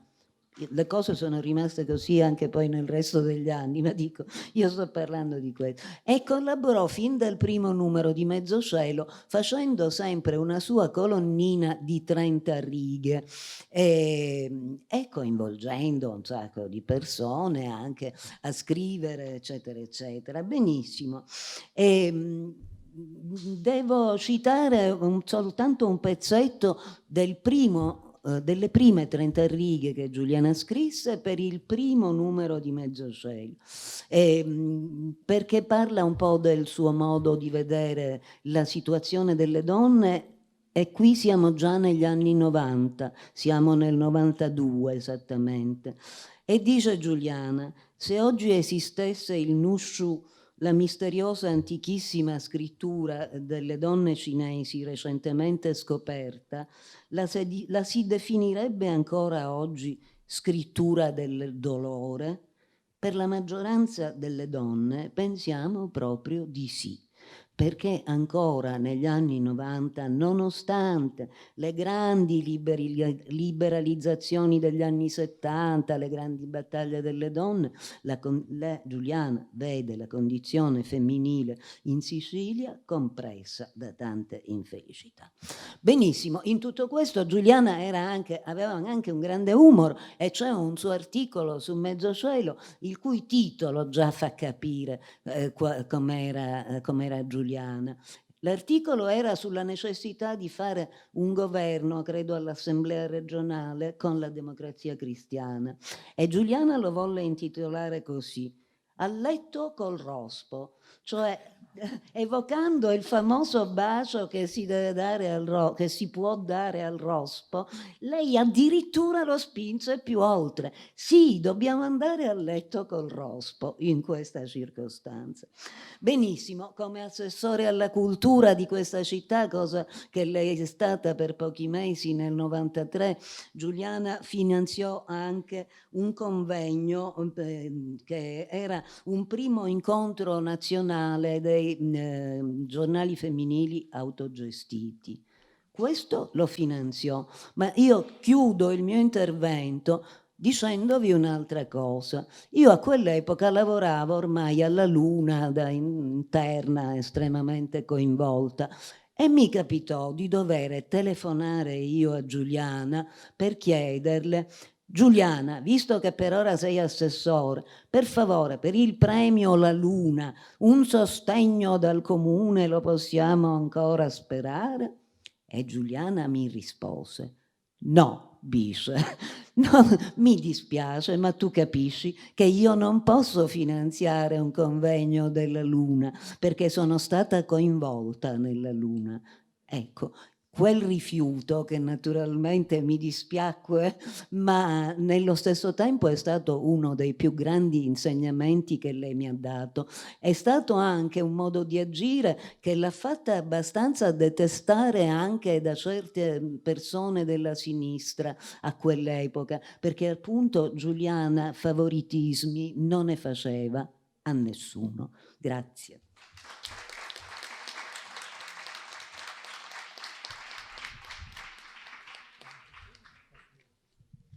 Allora, siccome abbiamo recuperato Nino Fasullo, gli diamo subito la parola. Cogliere al volo, insomma. Grazie per l'invito, vabbè, devo ringraziare davvero. Ah, sì. Sì. E quindi ritrovarmi sul nome di Giuliana per me è un'occasione molto importante, perché vi dico che io conobbi, ma passiamo col passato remoto senz'altro, conobbi Giuliana negli anni 70, perché lei fu contattata, credo che la rivista si chiamasse Illustrazione Italiana, una cosa del genere, sì. Ed era, hanno chiesto quelli di Illustrata, come si chiama, un articolo sull'arcivescovo di Palermo che era a suo tempo Pappalardo, una figura ben nota in questa città. E quindi dove doveva trovare cose su Pappalardo? Le indicarono Segno, la rivista Segno, che allora era di fresca invenzione. Era un'invenzione, la rivista Segno, però aveva alle spalle una paternità, diciamo, che fu superata a causa, c'era stato negli anni 70 il referendum in tutta Italia sul divorzio, se se deve restare legge nel paese o meno. E allora si fece il referendum, sapete, nel 74, insomma, no? E doveva parlare quindi Giuliana di questa figura. Le indicarono Segno, attingi a Segno, dove parlavamo poco noi di Pappalardo, perché non eravamo pappalardiani, però lo seguivamo perché era stato l'arcivescovo che fece alcune omelie sui morti di mafia, sulle vittime della mafia, e se la cavò bene, quasi bene, però non sempre, per cui noi documentavamo tutto dell'arcivescovo, però senza molti applausi, leggeri applausi.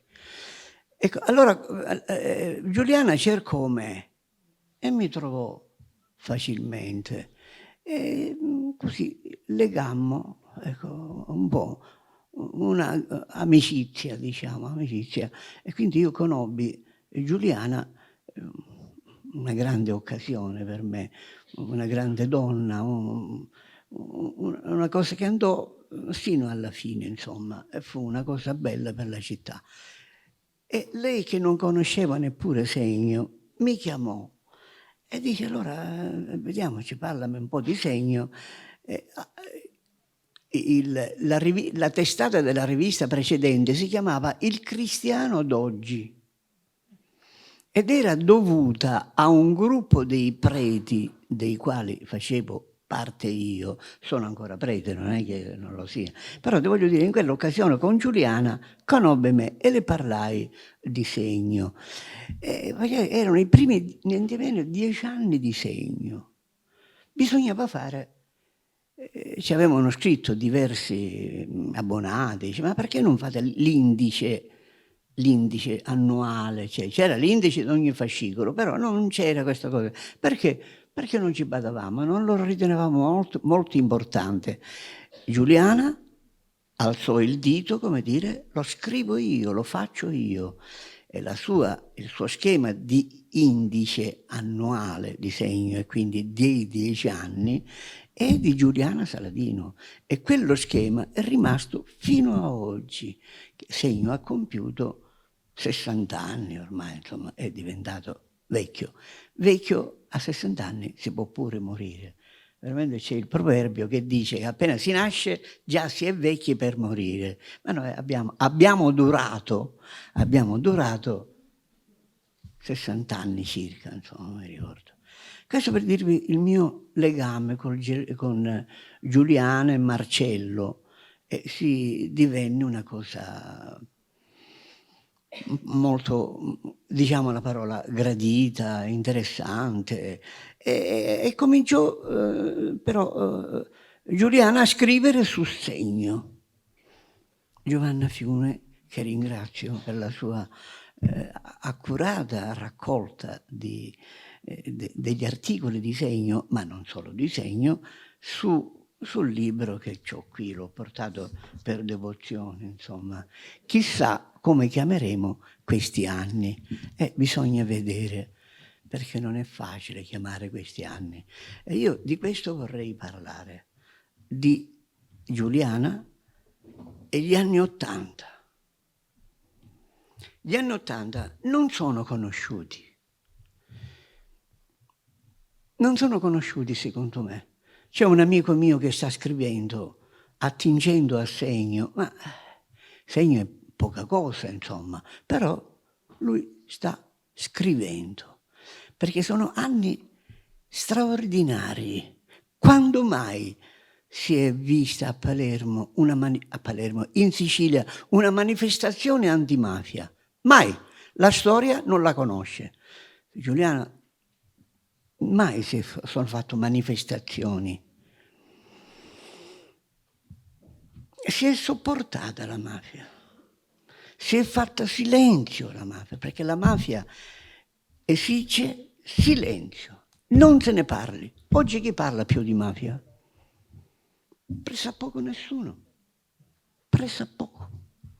Ci sono le manifestazioni annuali di Don Ciotti, eccetera, Don Giotti non è siciliano, non sono organizzati da siciliani. Attenti, è più o meno vero quello che vi dico io, discutibile, ma non si discute di niente. Allora che cosa c'era a Palermo? Gli anni '80 però sono stati straordinari, perché a Palermo c'è stato un movimento antimafia creato dai giovani liceali o dell'università. Il movimento antimafia a Palermo è iniziato, diciamo, il 25 settembre col delitto di Cesare Terranova, il giudice che doveva andare all'istruzione. Dato lì, guidato la macchina da Lenin Mancuso, quella fu una scintilla a cui, siccome non c'è una storia di questa cosa, l'ho stribaccato io qualche cosa così sul segno, insomma, ma è una cosa di cui non si parla, perché tutti dicono l'attentato del 23 maggio 1992 in cui perì Giovanni Falcone, ahimè, quelli che dicevano che sarebbe morto a Roma, eccetera. Ma questi non capiscono niente di mafia. Giovanni Falcone poteva morire solo a Palermo, in cui avrebbe preso significato. Cosa fa un uomo antimafia del livello, della serietà? Ne abbiamo tanti però, e questo non c'è bisogno di nominarli, manco di contarli. E allora accadde che Giovanni Falcone poteva essere ucciso solo a Palermo, perché era il simbolo più grande della persona, era il senso di tutto, lo portava Giovanni Falcone come simbolo, quindi i simboli sono anche hanno dei limiti evidentemente, però lui aveva questo significato grande, eccetera. Allora, vi stavo dicendo degli anni '80. Gli anni '80, il 25 di settembre del 1979, siamo alla vigilia degli anni '80, fu ucciso il povero Cesare Terranova, con quel seguetto. Però allora accanto a Cesare Terranova c'era Lenin Mancuso. In Sicilia c'era, credo, un'affermazione che era una regola, insomma. Dice, non ci avere a che fare mai con sbirri e altri chi sono? Chi erano? Allora, vedete, successe che allora si fece amicizia con i poliziotti, perché c'era Lenin Mancuso, che era poliziotto, e il figlio era pure poliziotto. E si divenne amici, si faceva l'antimafia insieme. Prima no, dai carabinieri e poliziotti dovevi tenerti lontano, non parliamo dai giudici. Crollò allora, diventò una cosa nuova frequentarci, tanto è vero che quando, non so che data era, si affacciava Giovanni Falcone anche con Borsellino alla finestra, non so in quale finestra del Palazzo di Giustizia, e c'era la piazza piena in favore dei magistrati, che prima i magistrati chiudevano i problemi mafiosi, non li aprivano, non li trattavano, non li in capo, capisci? Invece con Falcone e Borsellino accadde questa penetrazione, questa invasione di campo. Allora, in quel mondo già c'entrava Giuliana Saladino, perché sempre facevamo incontri, e scriveva. Io quando avevo un articolo che non lo volevo leggere, perché sapevo che non si poteva leggere, perché chi scriveva non sapeva scrivere, dicevo Giuliana lo guardi tu, tanto non lo leggerà nessuno questo articolo. E lei lo spogliava, mi diceva ottimo, si può pubblicare. E io, figurati, obbedivo a Giuliana Saladino. Allora, mi sto addentrando a 25, poi passo a dirvi 25 settembre. Il 6 gennaio uccisero Piersanti Mattarella. Poi seguì nel 1980, sono stati uccisi tutti il 6 agosto. Voi sapete, non so, il 6 agosto è una data, diciamo, già siamo in estate, e nella chiesa c'è una cosa, ma non è molto popolare, non è una festa popolare. Nella chiesa c'è la trasfigurazione di Gesù, ma non è un mistero, diciamo, molto popolare. Comunque c'è di fatto che il 25 settembre, poi non so che uccidono, poi fanno tutte cose in serie, fanno, quanti? 1000 morti di mafia negli anni 80, sono 10 anni gli anni 80, 100 all'anno, era un inferno, era. E il movimento antimafia di cui avevo accennato nel mio piccolo discorso, piccolo e breve, piccolo discorso, quindi sono il 6 gennaio Piersanti Mattarella, il 6 agosto Cesare, Gaetano Costa, 6 agosto Cassarà. Io non ho fatto una ricerca, però leggendo così, proprio adesso ho leggiucchiato cose straordinarie, perché in questi giorni, che cosa devo dire di Giuliana? Non lo so che cosa dire, come si va a parlare di Giuliana? Che è una donna, un gigante di Palermo, un gigante morale e letterario. È così. Per esempio, possiamo organizzare noi, per esempio, la lettura, un vero convegno su terra di rapina. Chi c'è in terra di rapina? C'è la Sicilia ancora muta, ancora disperata, perché era nel dopoguerra e i ragazzi non sapevano che andare. Poi c'è un capitolo del libro che c'è la fuga, se ne vanno i ragazzi perché non hanno dove andare, non hanno promesse, sono imbrogliati, ladroni che ci sono, tutti ufficiali, si capisce che appartengono alle classi benestanti, insomma, eccetera. Bene.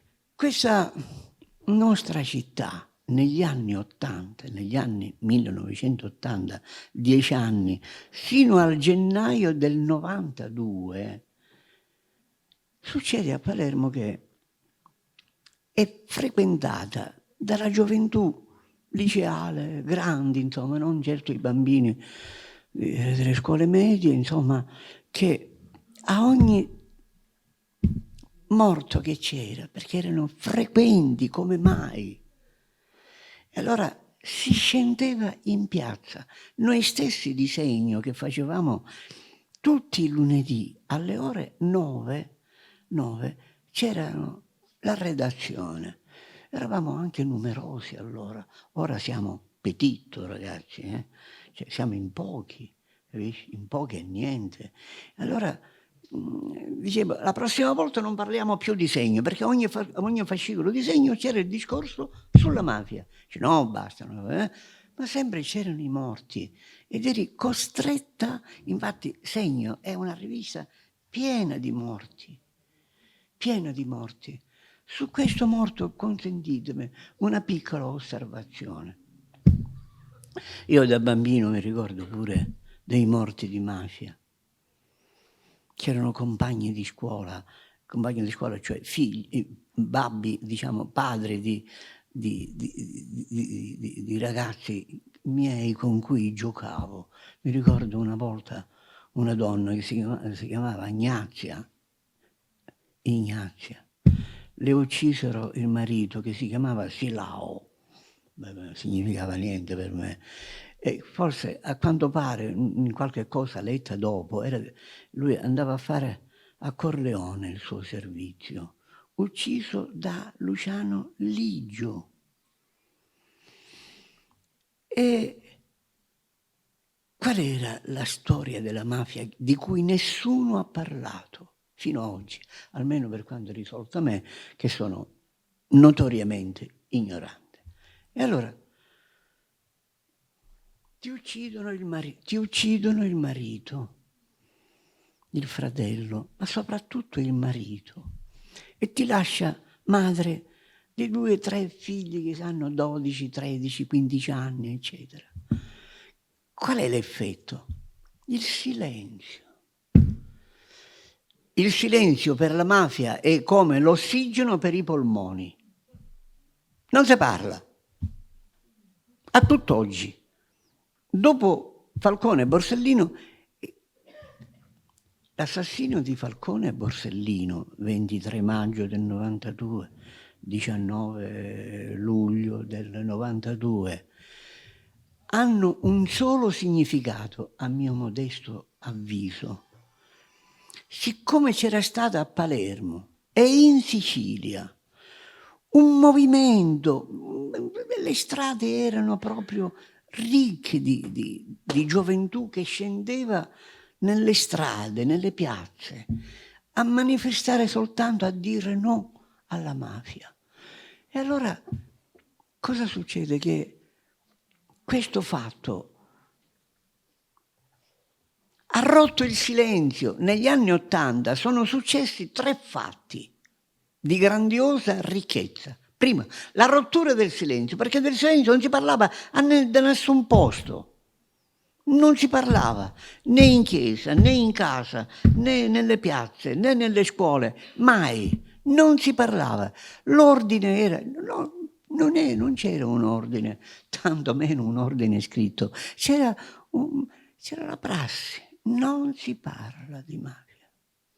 Ti uccidono il marito, silenzio. Ti aiuta tuo padre, ti aiuta tua madre, i tuoi fratelli, ma non ne parli con nessuno. C'è stato mai un movimento di donne che si organizzassero per scendere in piazza in qualche città di 10.000 abitanti, 5.000, non lo so, cioè, mai. La prima volta che sono scesi in piazza, in qualche modo, dico in prima volta, quando uccisero appunto Cesare Terranova, che lasciò Giovanna, come si chiamava, non ricordo, e anche Costa, la signora Costa, quante volte che ci andavamo, ci vedevamo sempre. Cioè le donne erano in silenzio e basta, poche, paurose, perché la mafia imputeva paura. Rimane vedova, uccidono un uomo, capisci? Era una prassi, non era discusso nemmeno, non si parlava, insomma, non c'era. La cultura era il silenzio. La seconda cosa che accadde negli anni '80 di Palermo era quindi il silenzio rotto e che il palazzo di città, Palazzo delle Aquile, non era più il palazzo della mafia, ma era il palazzo della città. La cosa, questo io lo dico quando è presente a Falcone, la cosa intelligente che fece, aprì le porte della città e andavamo lì a presentare libri, a fare conferenze, tutti venivano qua. Quando ne abbiamo fatte? Quante cose? Col sindaco Orlando. Ci fu questa apertura della città, l'appropriazione, diciamo, ci andavamo tutti. Questa, quindi la seconda cosa, l'apertura della città, perché il Palazzo delle Aquile non era più il palazzo della mafia. Mai è successo a Palermo, amici miei, lo sapete meglio di me. Ci tenevamo lontani, qui insieme ai carabinieri, specialmente polizia, perché Mancuso, il figlio di Mancuso era della polizia, quindi avevamo più accesso con lui e ci vedevamo tutti quanti. A Castaraglia abbiamo fatto l'intervista, ma altri con avvocati, e naturalmente poi accedevamo agli amici del Palazzo di Giustizia, insomma. E stavo dicendo, poi ho lasciato il motivo, ve lo dico adesso, si affacciavano questo lo riportano le cronache, che Giovanni Falcone chiama Paolo Borsellino, e c'era la piazza piena di gente che acclamava loro, i magistrati, quelli che vi dicevo non aveva a che fare né con i magistrati né con sbirri, manco con carabinieri, non so con chi non doveva fare. È stata una lettura civile e culturale. Vi stavo dicendo del dolore delle donne colpite dalla mafia. Figurati, ti uccidono il marito e lasci le vedove. Oppure in braccio, che so, cioè all'attenzione delle mamme, dei padri di queste donne. Com'era devastante. Chi ha parlato mai nella storia degli effetti cattivi prodotti dalla mafia per il fatto di aver ucciso un uomo che è sempre per lo più marito di qualcuno, capo di famiglia di qualcuno? Capisci che cosa? Il silenzio. Non vi parlo del silenzio della Chiesa. Non ve ne parlano perché io sono ecclesiastico e preferisco il silenzio. Però è la primaria responsabilità della nostra storia. Io la ritengo primaria, però non sono sicuro. Bisogna chiudere, vero? Sì. Allora chiudo. È un ordine autorevole, me lo dice qua il professore Costa. Allora chiudo senz'altro dicendovi che gli anni '80, di cui non si parla, tutti dicono a tutt'oggi, è stato un attentato contro lo Stato. Come la mafia con lo Stato ci ha campato sempre. Sempre. Campare. Senza Stato non c'è mafia. E tu puoi mai pensare che fanno un attentato 700 chilogrammi di bomba qua, come si dice, di tritolo. Come lo fai? Quindi questa esperienza è stato un attentato contro l'antimafia, contro quello che non c'è stato mai a Palermo e in Sicilia. Quando c'erano le manifestazioni, accadeva che si mobilitò tutta la Sicilia. Si facevano le manifestazioni nei vari comuni. Poi vennero a Palermo. Vi racconto con una cosa che vi fa non ridere, ma che ci fa pensare, perché noi non conosciamo la mafia. Io poi lo conosco pochissimo e male. È una cosa cattiva. Allora voglio dire che quando uccisero il generale Dalla Chiesa, 3 settembre 1980, scusate, mi correggo. E che succede? Che nell'anno successivo, da Milano, dove lui abita, scese a Palermo Nando Dalla Chiesa, il figlio del generale, a dire che insomma, dobbiamo organizzare una manifestazione contro la mafia, insomma. E venne lì. Si organizzavano tutto d'accordo, eccetera, e il 3 settembre, primo anniversario della morte di eccetera, siamo scesi, non so, questa manifestazione, non ricordo bene da dove partiva, so che partiva davanti al palazzo della prefettura, dove era stato il generale Dalla Chiesa. Bene. E il primo anno eravamo, che so, 1 migliaio.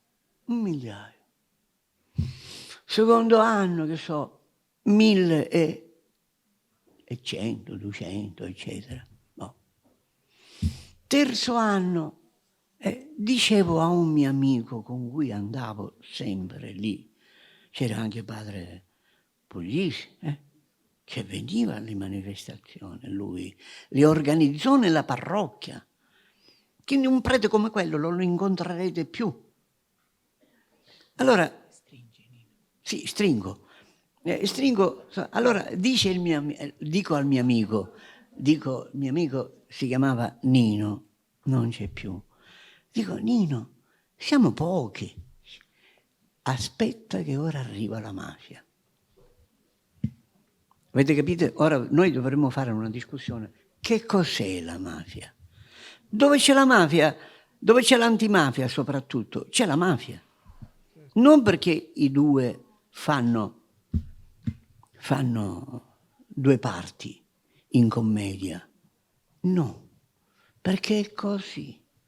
La mafia è nelle famiglie antimafiose. La mafia è lì, non è a parte. Mai la mafia è da sola. Tuttora, anche prima. Ma qui io mi devo fermare. La sopportazione del professore Nicosia è eccellente. Io ringrazio tutti quanti, scusatemi, ho fatto un discorsetto così, insomma, però c'è da approfondire perché riguarda la nostra dignità di uomini, di uomini. Grazie Bene. a tutti. Ringraziamo Nino Fasullo che ha puntualizzato un aspetto del tema di cui ci occupiamo, cioè questa filologia. Per fare un indice di 10 anni di una rivista ci vuole competenza filologica, ci vuole precisione, rigore. È una cosa che si aggiunge alle cose che abbiamo detto, perché ha fatto l'indispensabile indice di 10 anni della rivista. Giuliana.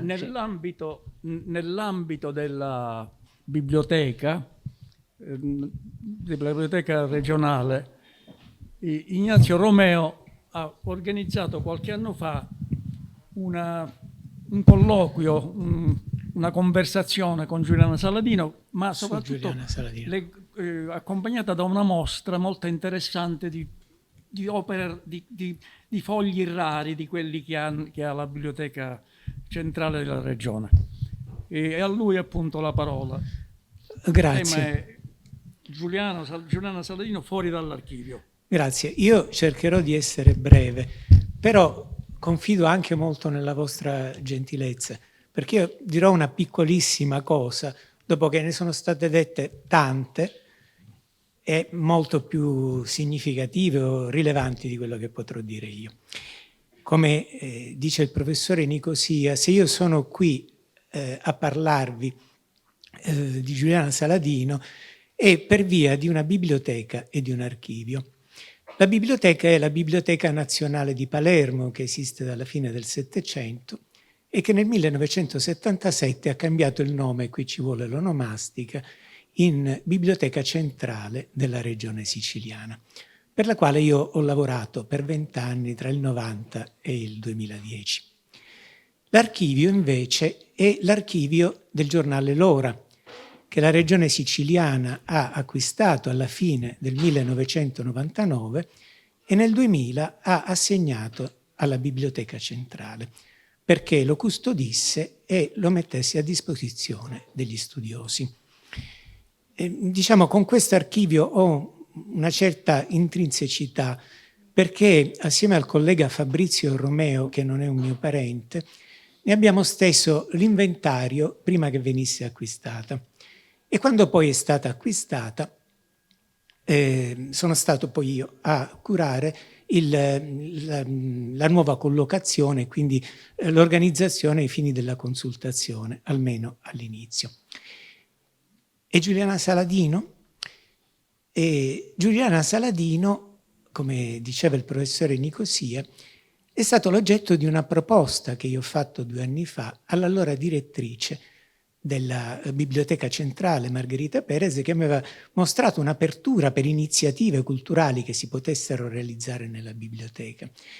E il legame è duplice tra la biblioteca e Giuliana Saladino, perché da un lato la Biblioteca Centrale della Regione Siciliana ha come propria missione quella di valorizzare, rendere noto, rendere fruibile attraverso i libri, attraverso le iniziative, i fatti significativi della cultura siciliana, e fra questi pensiamo, naturalmente io fra tante persone, pensiamo che ci sia la letteratura di autore siciliano nata dall'Unità d'Italia e per tutto il Novecento.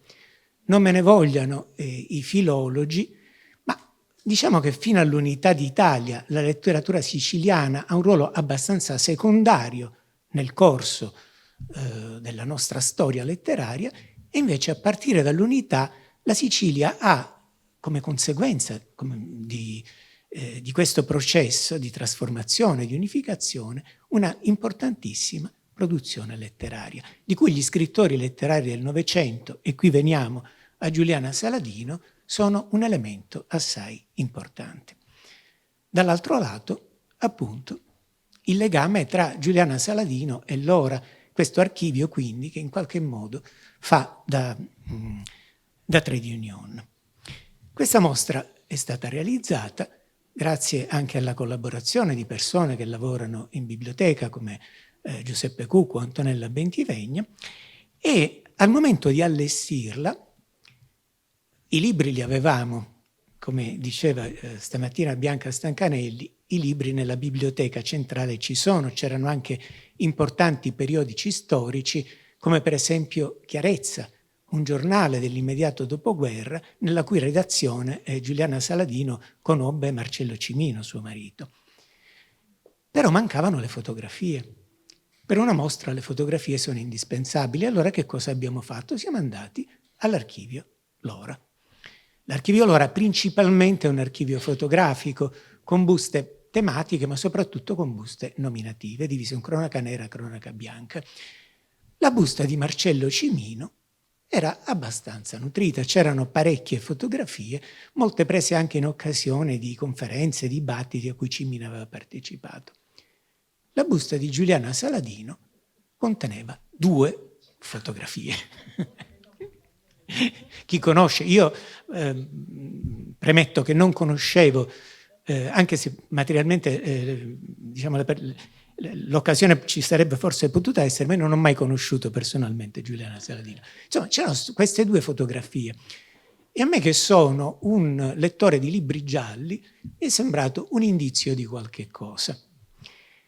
Si dirà, non è infrequente che uno scrittore sia geloso della propria immagine. Pensiamo a Salinger, per esempio, che non si è fatto più fotografare.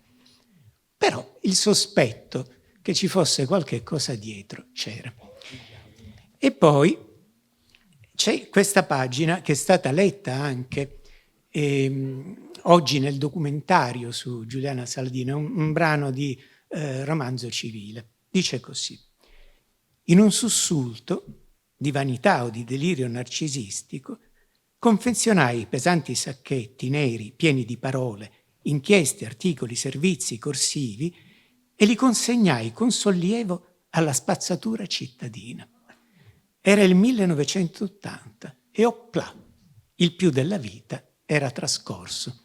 Stamattina, sempre Bianca Stancanelli diceva: non c'è un fondo Saladino presso il Gramsci? Sì, perché ha buttato le carte lei. E questo gesto, naturalmente, a me che ho qualche dimestichezza coi libri, è sembrato sacrilego. E diciamo, effettivamente ha confermato quello che le 2 fotografie nella busta facevano pensare. Cioè non c'era in una persona, ripeto, io ragiono per indizi di una persona che personalmente non ho conosciuto, mentre qui ce n'è tante che l'hanno conosciuta. E io ho pensato, non c'era nessuna vanità personale in questa persona. E per uno scrittore è un fatto estremamente raro. Pensate che adesso tutti siamo scrittori, tutti pubblichiamo libri, e molti faremmo bene a non farlo perché ci manca sia le cose da dire, sia soprattutto la dimestichezza con lo strumento, diciamo, che è la lingua italiana. Giuliana Saladino, invece, che aveva la capacità da buona giornalista di scrivere tanto e a grande velocità, che è poi una caratteristica comune e indispensabile, diciamo, per fare il giornalista, aveva, come si è detto ripetutamente, anche la qualità rarissima di scrivere anche bene. E E però Giuliana Saladino non aveva la vanità dello scrittore. Non sentiva, come noi la sentiamo, almeno dagli anni '80 a venire in qua, la necessità di esprimersi, la necessità di dare voce al proprio io, di metterlo in prima posizione. Se ci pensate, lo ricordava poco fa Nino Blando, Giuliana Saladino quanti libri ha scritto? 2. Non aveva proprio nessuna premura di scrivere libri. Il terzo, che è il romanzo civile, è stato pubblicato postumo. Viene da dire che, contrariamente a quello che è la nostra realtà attuale, Giuliana Saladino ha scritto esattamente i libri che non è riuscita a fare a meno di non scrivere. Cioè ha scritto solo quello che non poteva non scrivere. Questo è quello che da persona che non l'ha conosciuta e che ragiona in base ai testi viene da pensare. Che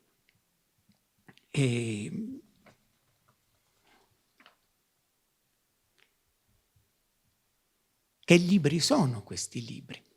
Diceva, ora non ricordo se Nino Blando o l'editore, se il libro su De Mauro è costruito attorno a una scomparsa. Vorrei dire che tutti e 3 i suoi libri sono scritti attorno a delle scomparse, sono scritti attorno a delle mancanze, sono scritti attorno a delle sconfitte. Sono tutti libri scritti attorno a un cratere vuoto in qualche modo. Sono 3 esperienze che hanno riguardato direttamente, fortemente, la persona di Giuliana Saladino.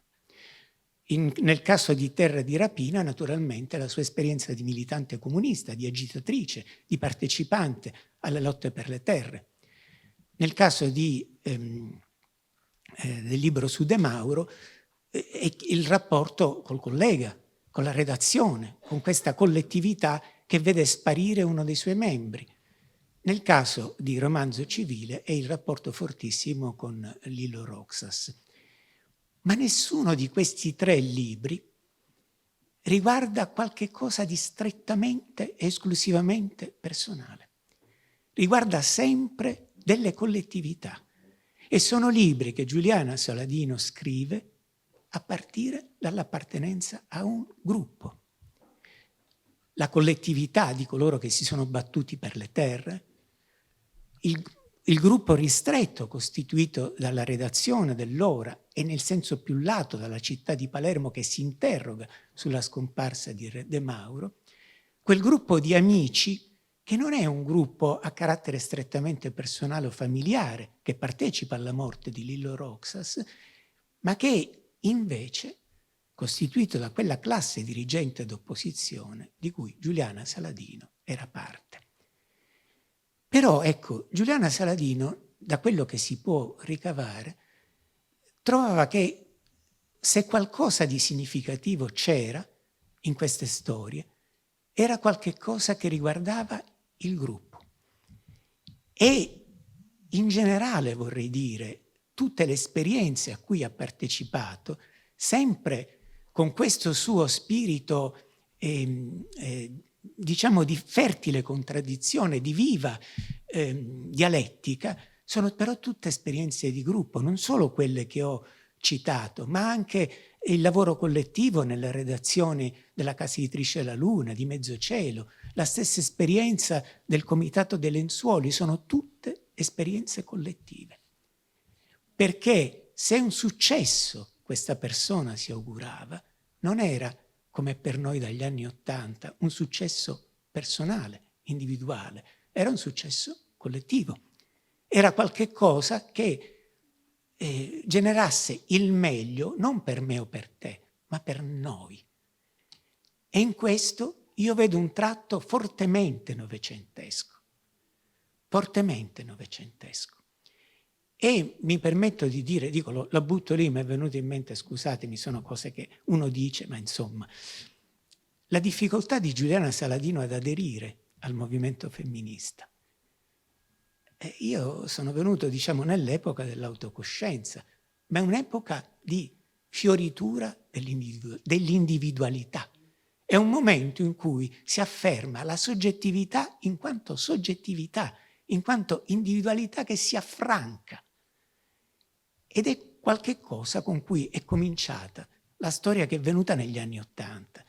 Quindi una persona che ha sempre messo il noi prima dell'io ha qualche difficoltà ad abbracciare invece gli aspetti naturalmente vitali e positivi di questa nuova civiltà dell'io.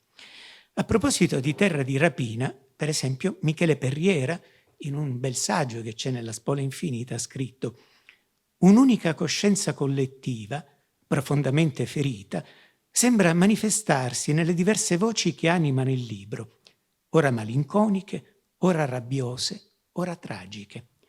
Più che autrice di cronistorie siciliane, Giuliana Saladino finisce dunque per essere corifea di tutto un popolo mancante, ma tuttavia rappresentato da una coscienza individuale, commossa e beffarda. E in questo tratto collettivistico noi riconosciamo sia una scelta individuale, una scelta di vita, una scelta etica, personale quindi, ma anche l'appartenenza proprio a una costellazione storica novecentesca e infine, a mio modo di vedere, un tratto specifico dello stile di Giuliana Saladino. Grazie.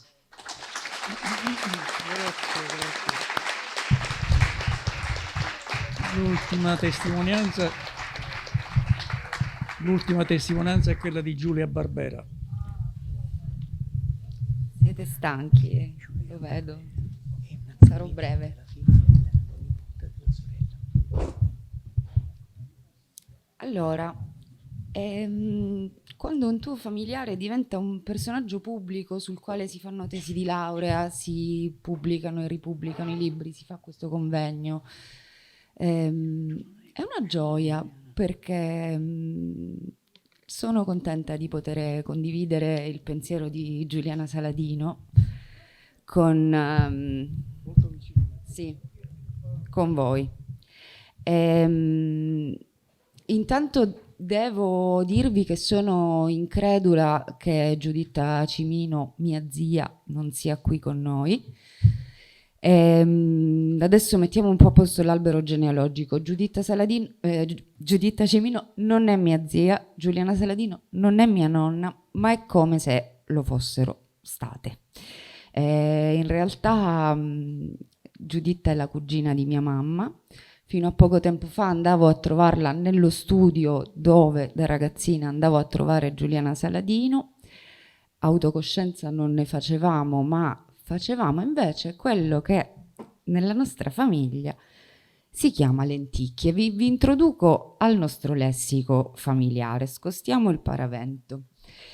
A casa mia i pettegolezzi non si chiamano curtiglio. Quando noi diciamo che curtiglio vuol dire che cosa affettata, esagerata, quante storie che stai facendo, che curtiglio. Quando vogliamo fare curtiglio facciamo lenticchie. Io credo che fino a qualche decennio fa nelle lenticchie c'erano le pietrine, ve lo ricordate? Quindi dovevamo aprire i pacchetti e separare le lenticchie dalle pietrine. Durante questa operazione al tavolo di cucina le donne parlano. Ma di che cosa parlano le donne a casa mia? Spostiamo il paravento. Com'era Giuliana Saladino in privato? Perfettamente coerente al personaggio pubblico, perfettamente coerente alle cose che hai appena detto tu senza conoscerla. Per niente zuccherosa, ironica. Mi ricordo questa risata rauca, quasi catarrosa, bellissima, la voce molto rauca, un sacco di rughe precoci, ma era bella lo stesso. E soprattutto non era quello il punto. L'ego di Giuliana Saladino, poco, cioè com'è un intellettuale in privato. Io mi immagino moltissimi dei narcisi mostruosi, sicuramente non lei. Lei era una che ti ascoltava e ti vedeva, perché secondo me la caratteristica forse principale di questa donna quando si parla di anticonformismo, la mancanza di dogmi, sulla quale adesso vorrei riflettere un attimo. Amici cattolici progressisti, vi voglio bene, scusatemi, Giuliana Saladino in Dio non ci credeva. Adesso vi racconto una cosa che mi ha raccontato mia nonna. Dice mia nonna che una notte, quando erano piccole, dal letto accanto comincia a sentire: no, ma io non ci credo, io non ci credo. Potenze infernali, vi sfido! Mia nonna così, e dal letto accanto: hai visto? Non è successo niente. La persona non dogmatica, come San Tommaso, vuole vedere coi suoi occhi. Primo dogma, e così ci cominciamo ad allenare. Secondo dogma, noi a casa abbiamo degli scritti di Giuliana a 17 anni, prima della fine della guerra, chiamato diario di guerra. Come scrive, una spada, lucida, retorica pochissima, ma la propaganda fascista c'è. Lei da dove le prende le notizie? Non da Radio Londra ancora. E quindi Giuliana, 17enne, è fascista. Poi non abbiamo testimonianza di come e di perché, ma se si iscrive al Partito Comunista, dogma numero 2, Mussolini, via. Dogma numero 3, Partito Comunista, 1956, fatti d'Ungheria. Che io sappia, Marcello Cimino e Roxas hanno scritto un rapporto, si sono scandalizzati, hanno scritto un rapporto con scritto: stanno succedendo delle cose orrende e terribili. Sono andati a Roma, alla sede centrale del partito, a dire: è successo questo. E la sede centrale gli hanno detto: però... E loro, con le pive nel sacco, sono tornati a casa. E Giuliana, dogma numero 3, io esco. Quindi guardare le cose coi propri occhi, non farsele raccontare da altri. Vabbè, accelero un po'. Sono qui come rappresentante della famigliaccia, si chiama in romanzo civile. Che cos'è la famiglia? La famiglia è il luogo delle relazioni di genere e della pedagogia. Partiamo un attimo dalle relazioni di genere. Io mi ricordo Giuliana e Marcello, il loro rapporto, si bisbigliavano. Mars, hai visto questa cosa? Sì, sì, sì. Una cosa deliziosa. Sono persone che hanno combattuto per il referendum per il divorzio in Italia, viva viva, ma non avrebbero divorziato mai. Cioè loro si sono sposati da scomunicati, probabilmente non davanti a Dio, davanti a Marx, ma non avrebbero mai divorziato per noia, come al giorno d'oggi è diventato quasi normale. Vi voglio citare una cosa pure molto privata, una poesia privata di Marcello Cimino, che dice: conosco l'amore e la tristezza, l'odio combatto, cerco la gioia, ma la noia non so che cosa sia. Ecco, figurati se uno così divorzia per noia. Gli uomini della nostra famiglia, che è una famiglia alla fine matrilineare, Giuliana era la nostra matriarca, facevamo tutti riferimento a lei. Se ci ripenso, soprattutto dopo aver letto come scrive una donna, che lei stava cercando di scrivere romanzo civile e noi le bussavamo in continuazione, e penso che ero cretina, che domande cretine che le facevo, mamma mia. E però lei mi ascoltava. Qui si passa un po' alla pedagogia. Secondo me i modelli della pedagogia di casa nostra erano Calvino e Rodari. I bambini vanno ascoltati. Ho letto tempo fa un articolo di Rodari bellissimo, purtroppo non l'ho ritrovato, in cui si parla dei bambini come una specie di popolazione piccola, assoggettata, senza potere, alla mercé di questi giganti che ti danno da mangiare, ma alla fine decidono tutto per te. Però invece Giuliana ci ascoltava. Mi ricordo che una volta Abbiamo parlato tanto di femminista, non femminista. Secondo me lei è una femminista della prima onda.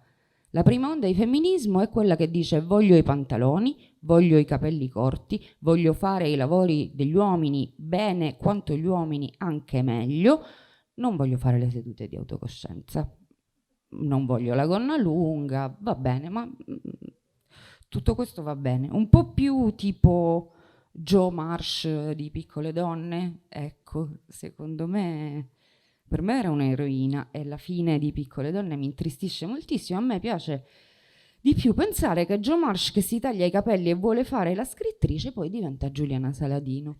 Trova un marito fantastico che la ama, che la rispetta, che non è compagno in strada e fascista a casa, che non si sente minacciato da una compagna che lo può oscurare, anzi, una persona che non è insicura, ma è priata dell'intelligenza della propria moglie. Comunque, in tutto ciò, una volta ero piccola e piangevo a dirotto, e Giuliana mi dice: Giulina, non piangere, lo sai che ai bambini maschi si dice non fare la femminuccia, non piangere come le femminucce, non lo dobbiamo fare neanche noi.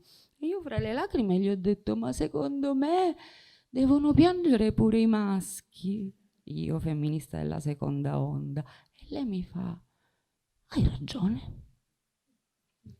Antidogmatismo. Una bambina ti può dire una cosa che ti contraddice ma ti convince. Va bene. Adesso vi racconto un fatto che è successo quando eravamo molto piccoli, ma è proprio l'episodio che ho chiaro quasi come se fosse successo ieri. Eravamo i 3 nipotini, i 2 nipotini veri e la nipotina cugina. Secondo me Olimpia o non era nata o era appena nata ed era troppo piccola. Comunque eravamo al Buen Retiro a Tufanio, dove l'acqua era poca, veniva con l'autobotte, per cui questi bambini, diciamo fra i 7 e i 9 anni, 6-9 anni così, ci si lava solo la sera, con la stessa bacinella d'acqua. Ti devi lavare prima la faccia, poi il bidet e poi i piedi, nient'altro, e poi a letto. Comunque quella sera ci dicono: andate a dormire vestiti perché domani vedremo lo spettacolo più bello del mondo. Già l'emozione era incredibile. Andiamo a dormire vestiti, eccitatissimi, ci svegliano nel cuore della notte, ci caricano su una jeep scassata e si parte. E saliamo sul Monte Inici, che sovrasta Castellammare. Secondo voi qual era lo spettacolo più bello del mondo? Era l'alba. Nessuno di noi 3 aveva mai visto l'alba, eravamo piccolissimi. Fu uno spettacolo veramente bello. Dopodiché ci dicono: adesso giratevi. Il Monte Inici era bruciato, come brucia la Sicilia tutti gli anni, gli alberi erano neri. Ci dicono: e questo è lo spettacolo più brutto del mondo. Adesso scendiamo a fare un bagno a mare, colazione e tutti a casa. Scendiamo, era mattina molto presto, sulla spiaggia c'erano quelli che allora chiamavamo, mi vergogno un poco oggi a dirlo, li chiamavamo i vucumpra, però dormivano con gli asciugamani di sopra. Mi ricordo la faccia di Giuliana in quel momento, al di là delle parole che usi, che si possono evolvere, possono diventare più delicate, ma in realtà è il sentimento che conta. Io ho visto, senza che lei dicesse niente, nei suoi occhi una tristezza, un senso di ingiustizia, che mi hanno dato una grandissima lezione. Non c'è stato bisogno di dire niente, ho capito. Andando a concludere, vi lascio con un'altra cosa di casa nostra, un'altra poesia che cito a braccio, per cui credo manchi un pezzetto. Comunque si chiama Consiglio o alibi. Dice: non turbare l'equilibrio delle ragnatelle dell'angolo, basta un tralcio. Maniglie, piatti, pavimenti, bicchieri non devono brillare, devi brillare solo tu, anche quando nessuno se ne accorge.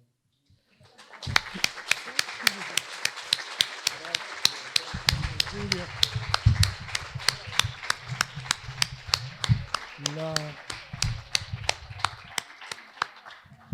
L'elenco degli interventi è esaurito. Se ci fosse qualcuno volesse dire qualcosa rapidissimamente, possiamo farlo.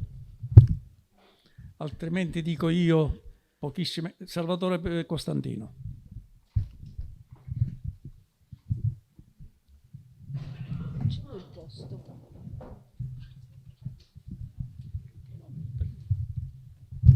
Forse è meglio sedersi.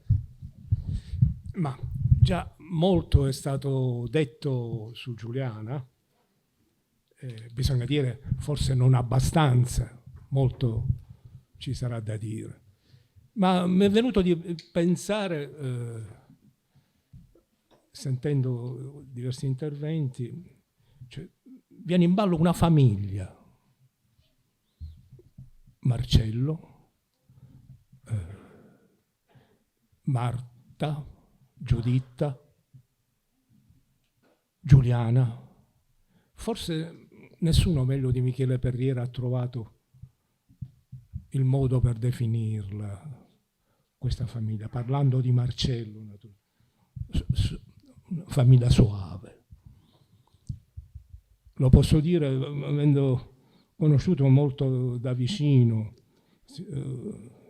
non solo Giuliana, Marta, Giuditta, e sentendo diversi, diciamo, le diverse analisi, mi è venuto in mente che forse un aspetto può essere interessante considerare. L'aspetto è il seguente: il rapporto di Giuliana con i giovani, con la Palermo dei giovani, che ho conosciuto molto da vicino. Intendo riferirmi all'esperienza dell'ora scuola, che aveva un rapporto bellissimo con i giovani, diciamo molti, che diventò poi come si dice, una fucina anche di alcuni che frequentarono l'ora scuola. Era una sorta di vivaio, alcuni che poi faranno la scelta di giornalisti, eccetera. Tra questi, per esempio, uno, Antonio Calabrò, diciamo, facemmo questa esperienza molto da vicino. Era questo un rapporto forte di stimolo, che non era soltanto nei confronti dei giovani, ma anche allargamento alla città, con tante iniziative che avevano un rilievo nazionale. Per esempio, valga per tutti il riferimento al caso Zanzara, che suscitò a livello nazionale, fu l'inizio di un forte movimento anche degli studenti. Io ricordo ci fu un incontro, allora c'era l'associazione della stampa, in cui venne a Palermo Marco Sassano, no? e dialogammo con lui, no? che poi è diventato un nostro caro amico, no? che è venuto più volte a Palermo, eccetera. Non voglio farla lunga, perché quindi questa esperienza che nacque in relazione anche a un altro importante evento che ci fu nella Palermo attorno agli anni 64-65, che era un centro di cultura che allora presieduto da Danilo Dolci, ma al quale parteciparono anche grandi intellettuali, Sciascia, filosofi del livello di Plebe, Mangione come antropologo, eccetera. Perché cito questo? Per vedere questo rapporto. Giuliana, io feci un intervento allora da giovane che credo a Giuliana piacque molto e mi invitò a collaborare al giornale. Questo era un rapporto molto diretto che aveva Giuliana con... non soltanto con me, ma con tanti altri, che poi avrebbero sviluppato il loro lavoro, anche collaborando col giornale. Concludo dicendo questa esperienza fece fare dei notevoli passi in avanti. L'esperienza è matura attorno al 66, e da lì a poco noi avremmo avuto il 68, durò durante il 68 ed ebbe una funzione di stimolo nei confronti del movimento, di partecipazione e molti impararono anche a scrivere e a descrivere la città così come Giuliana ci ha insegnato a descrivere. Io ho preso accuratamente nota di tutto quello che è stato detto. Naturalmente è una cosa sintetica, posso fare un riassunto di tutto. Di Giuliana si è detto che è una grande giornalista, sì, possiamo accettarlo. Politica sui generis, femminista a modo suo, scrittrice in proprio, editor e talent scout, filologa rigorosa, persona libera e anticonformista, nonna educatrice. Questo non l'ha detto nessuno, mi dovete credere sulla parola.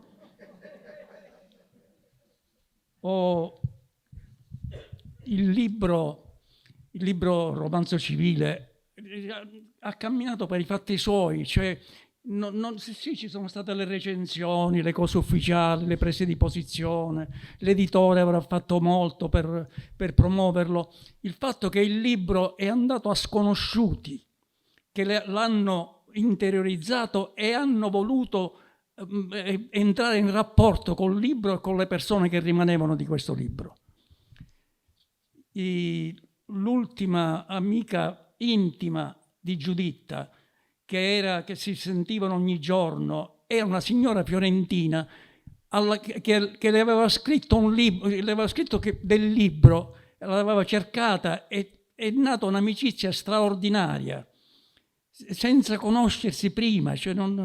Io sono stato, trovandomi a Padova, invitato da Maria Grazia Ciani, una grecista importante, traduttrice di Omero, consulente di Marsilio.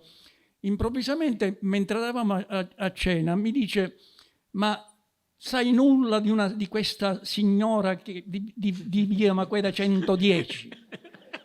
E io ho detto: sì, ma che cosa mi puoi dire? Perché abbiamo sul comodino, lei disse Chevet, abbiamo sul comodino il libro Romanzo civile con mio marito. Emilio Pianessola era latinista, ora morto, lei invece è viva, e teniamo e non è che lo leggiamo o assieme, o chi lo legge poi richiama l'attenzione dell'altro perché gli deve dire: ma guarda come è detto questo, guarda cosa dice. E Maria Grazia Ciani, poi, siccome io ho raccontato a Giuditta queste cose, Maria Grazia Ciani iniziò una corrispondenza tra loro due, un rapporto epistolare che si potrebbe anche pubblicare, perché sono lettere che parlano di lettere intellettuali, lettere amichevoli. Tra l'altro lui dice, perché Giuditta le mandò poi il libro di Marcello Cimino, Vita e morte di un comunista soave, e quindi poi, tra le altre cose, io ho ritrovato queste carte ora, non le conoscevo, e lei dice, la Maria Grazia Ciani, le dice: il mondo di via Maqueda 110 è diventato più grande, le voci dei vostri straordinari genitori, si riferisce a Giuditta e a Marta, dei vostri straordinari genitori confortano anche me. I libri di Chevet sono diventati 2 con quello di Marcello. Li leggo e li medito come una grande lezione di vita e di morte. In una lettera che scrive. Un altro caso singolarissimo, una signora sconosciuta a noi, di Aprilia, venuta in Sicilia, trascina il marito a fare una visita a Via Maqueda, il marito riluttante, a fare una visita a Via Maqueda 110.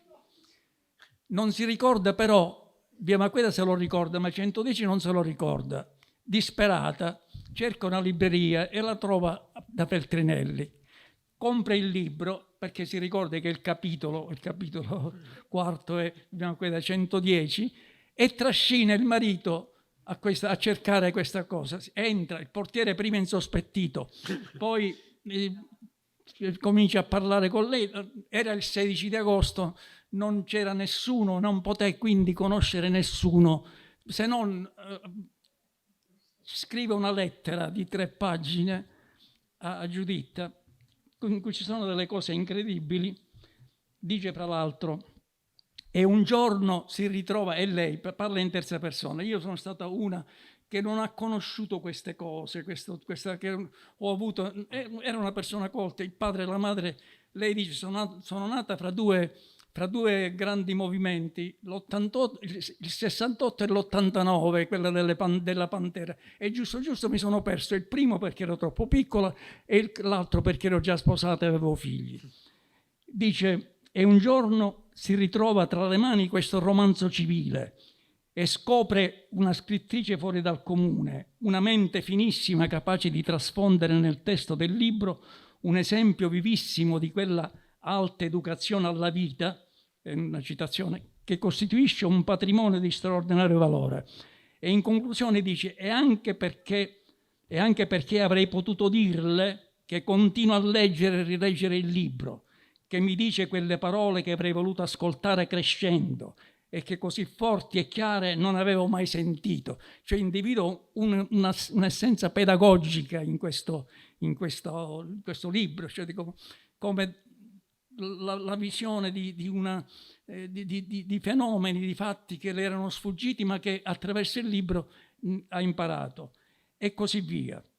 E io vorrei però, siccome penso forse che abbiamo dato un contributo a quell'equiparazione del nome e della cosa di cui vi dicevo all'inizio, cioè tutti quelli che hanno parlato hanno dato un contributo a fare in modo che non ci sia la discrasia fra il nome e la cosa, che la cosa effettivamente c'è, la scuola, l'edificio, l'istituto, ha una denominazione che è congrua rispetto, che è un grande problema di questa congruità tra nome e cosa.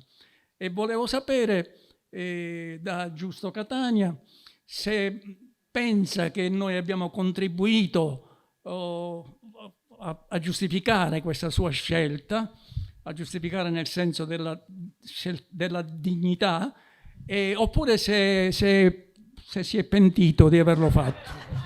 Vieni qua.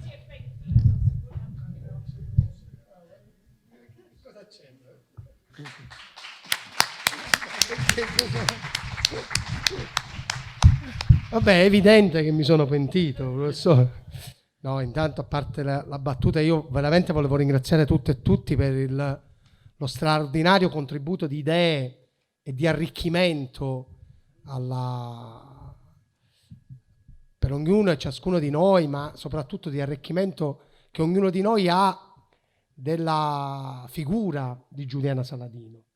Oggi sono emerse delle sfaccettature che noi, che da anni ci occupiamo di Giuliana Saladino, non conoscevamo. Io, che faccio il dirigente, il preside della scuola Giuliana Saladino, non conoscevo, così come tante docenti e docenti che sono presenti non sapevano. Quindi tutto tranne che pentirmi.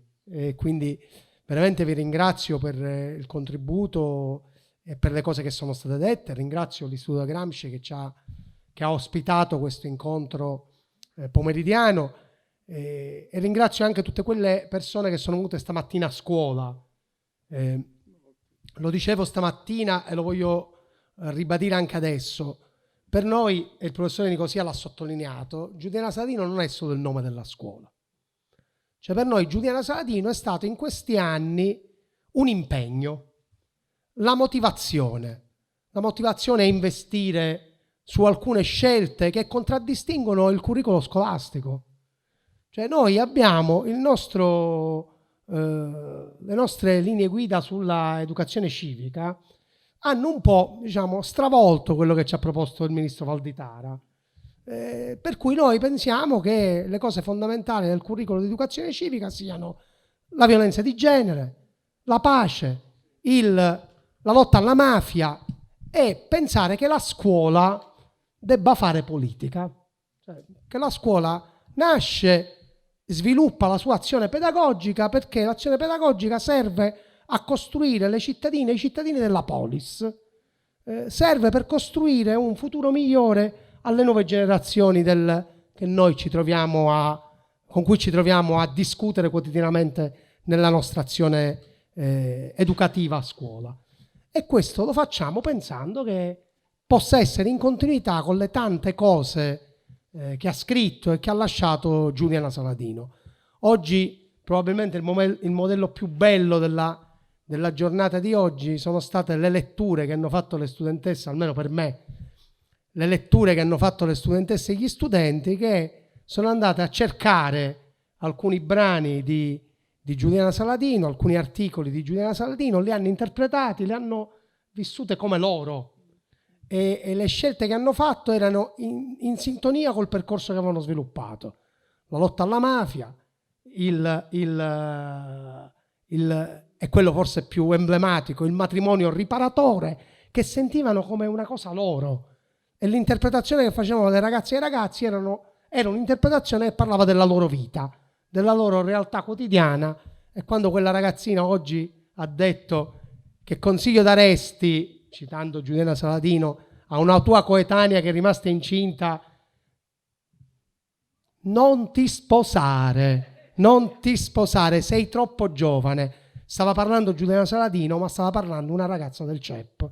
Ecco, questa è la simbiosi che c'è tra il nome e le cose. Grazie. Allora penso che possiamo concludere. Se per caso riprendiamo quella battaglia per fare cambiare il nome all'istituto e chiamarlo come vogliono loro, tanto uno peggiore di com'è non lo possono trovare. Vi chiederemo tutti di impegnarvi attraverso Facebook perché si cambi questa vergogna palermitana unica ormai. Grazie a tutti, grazie a tutti.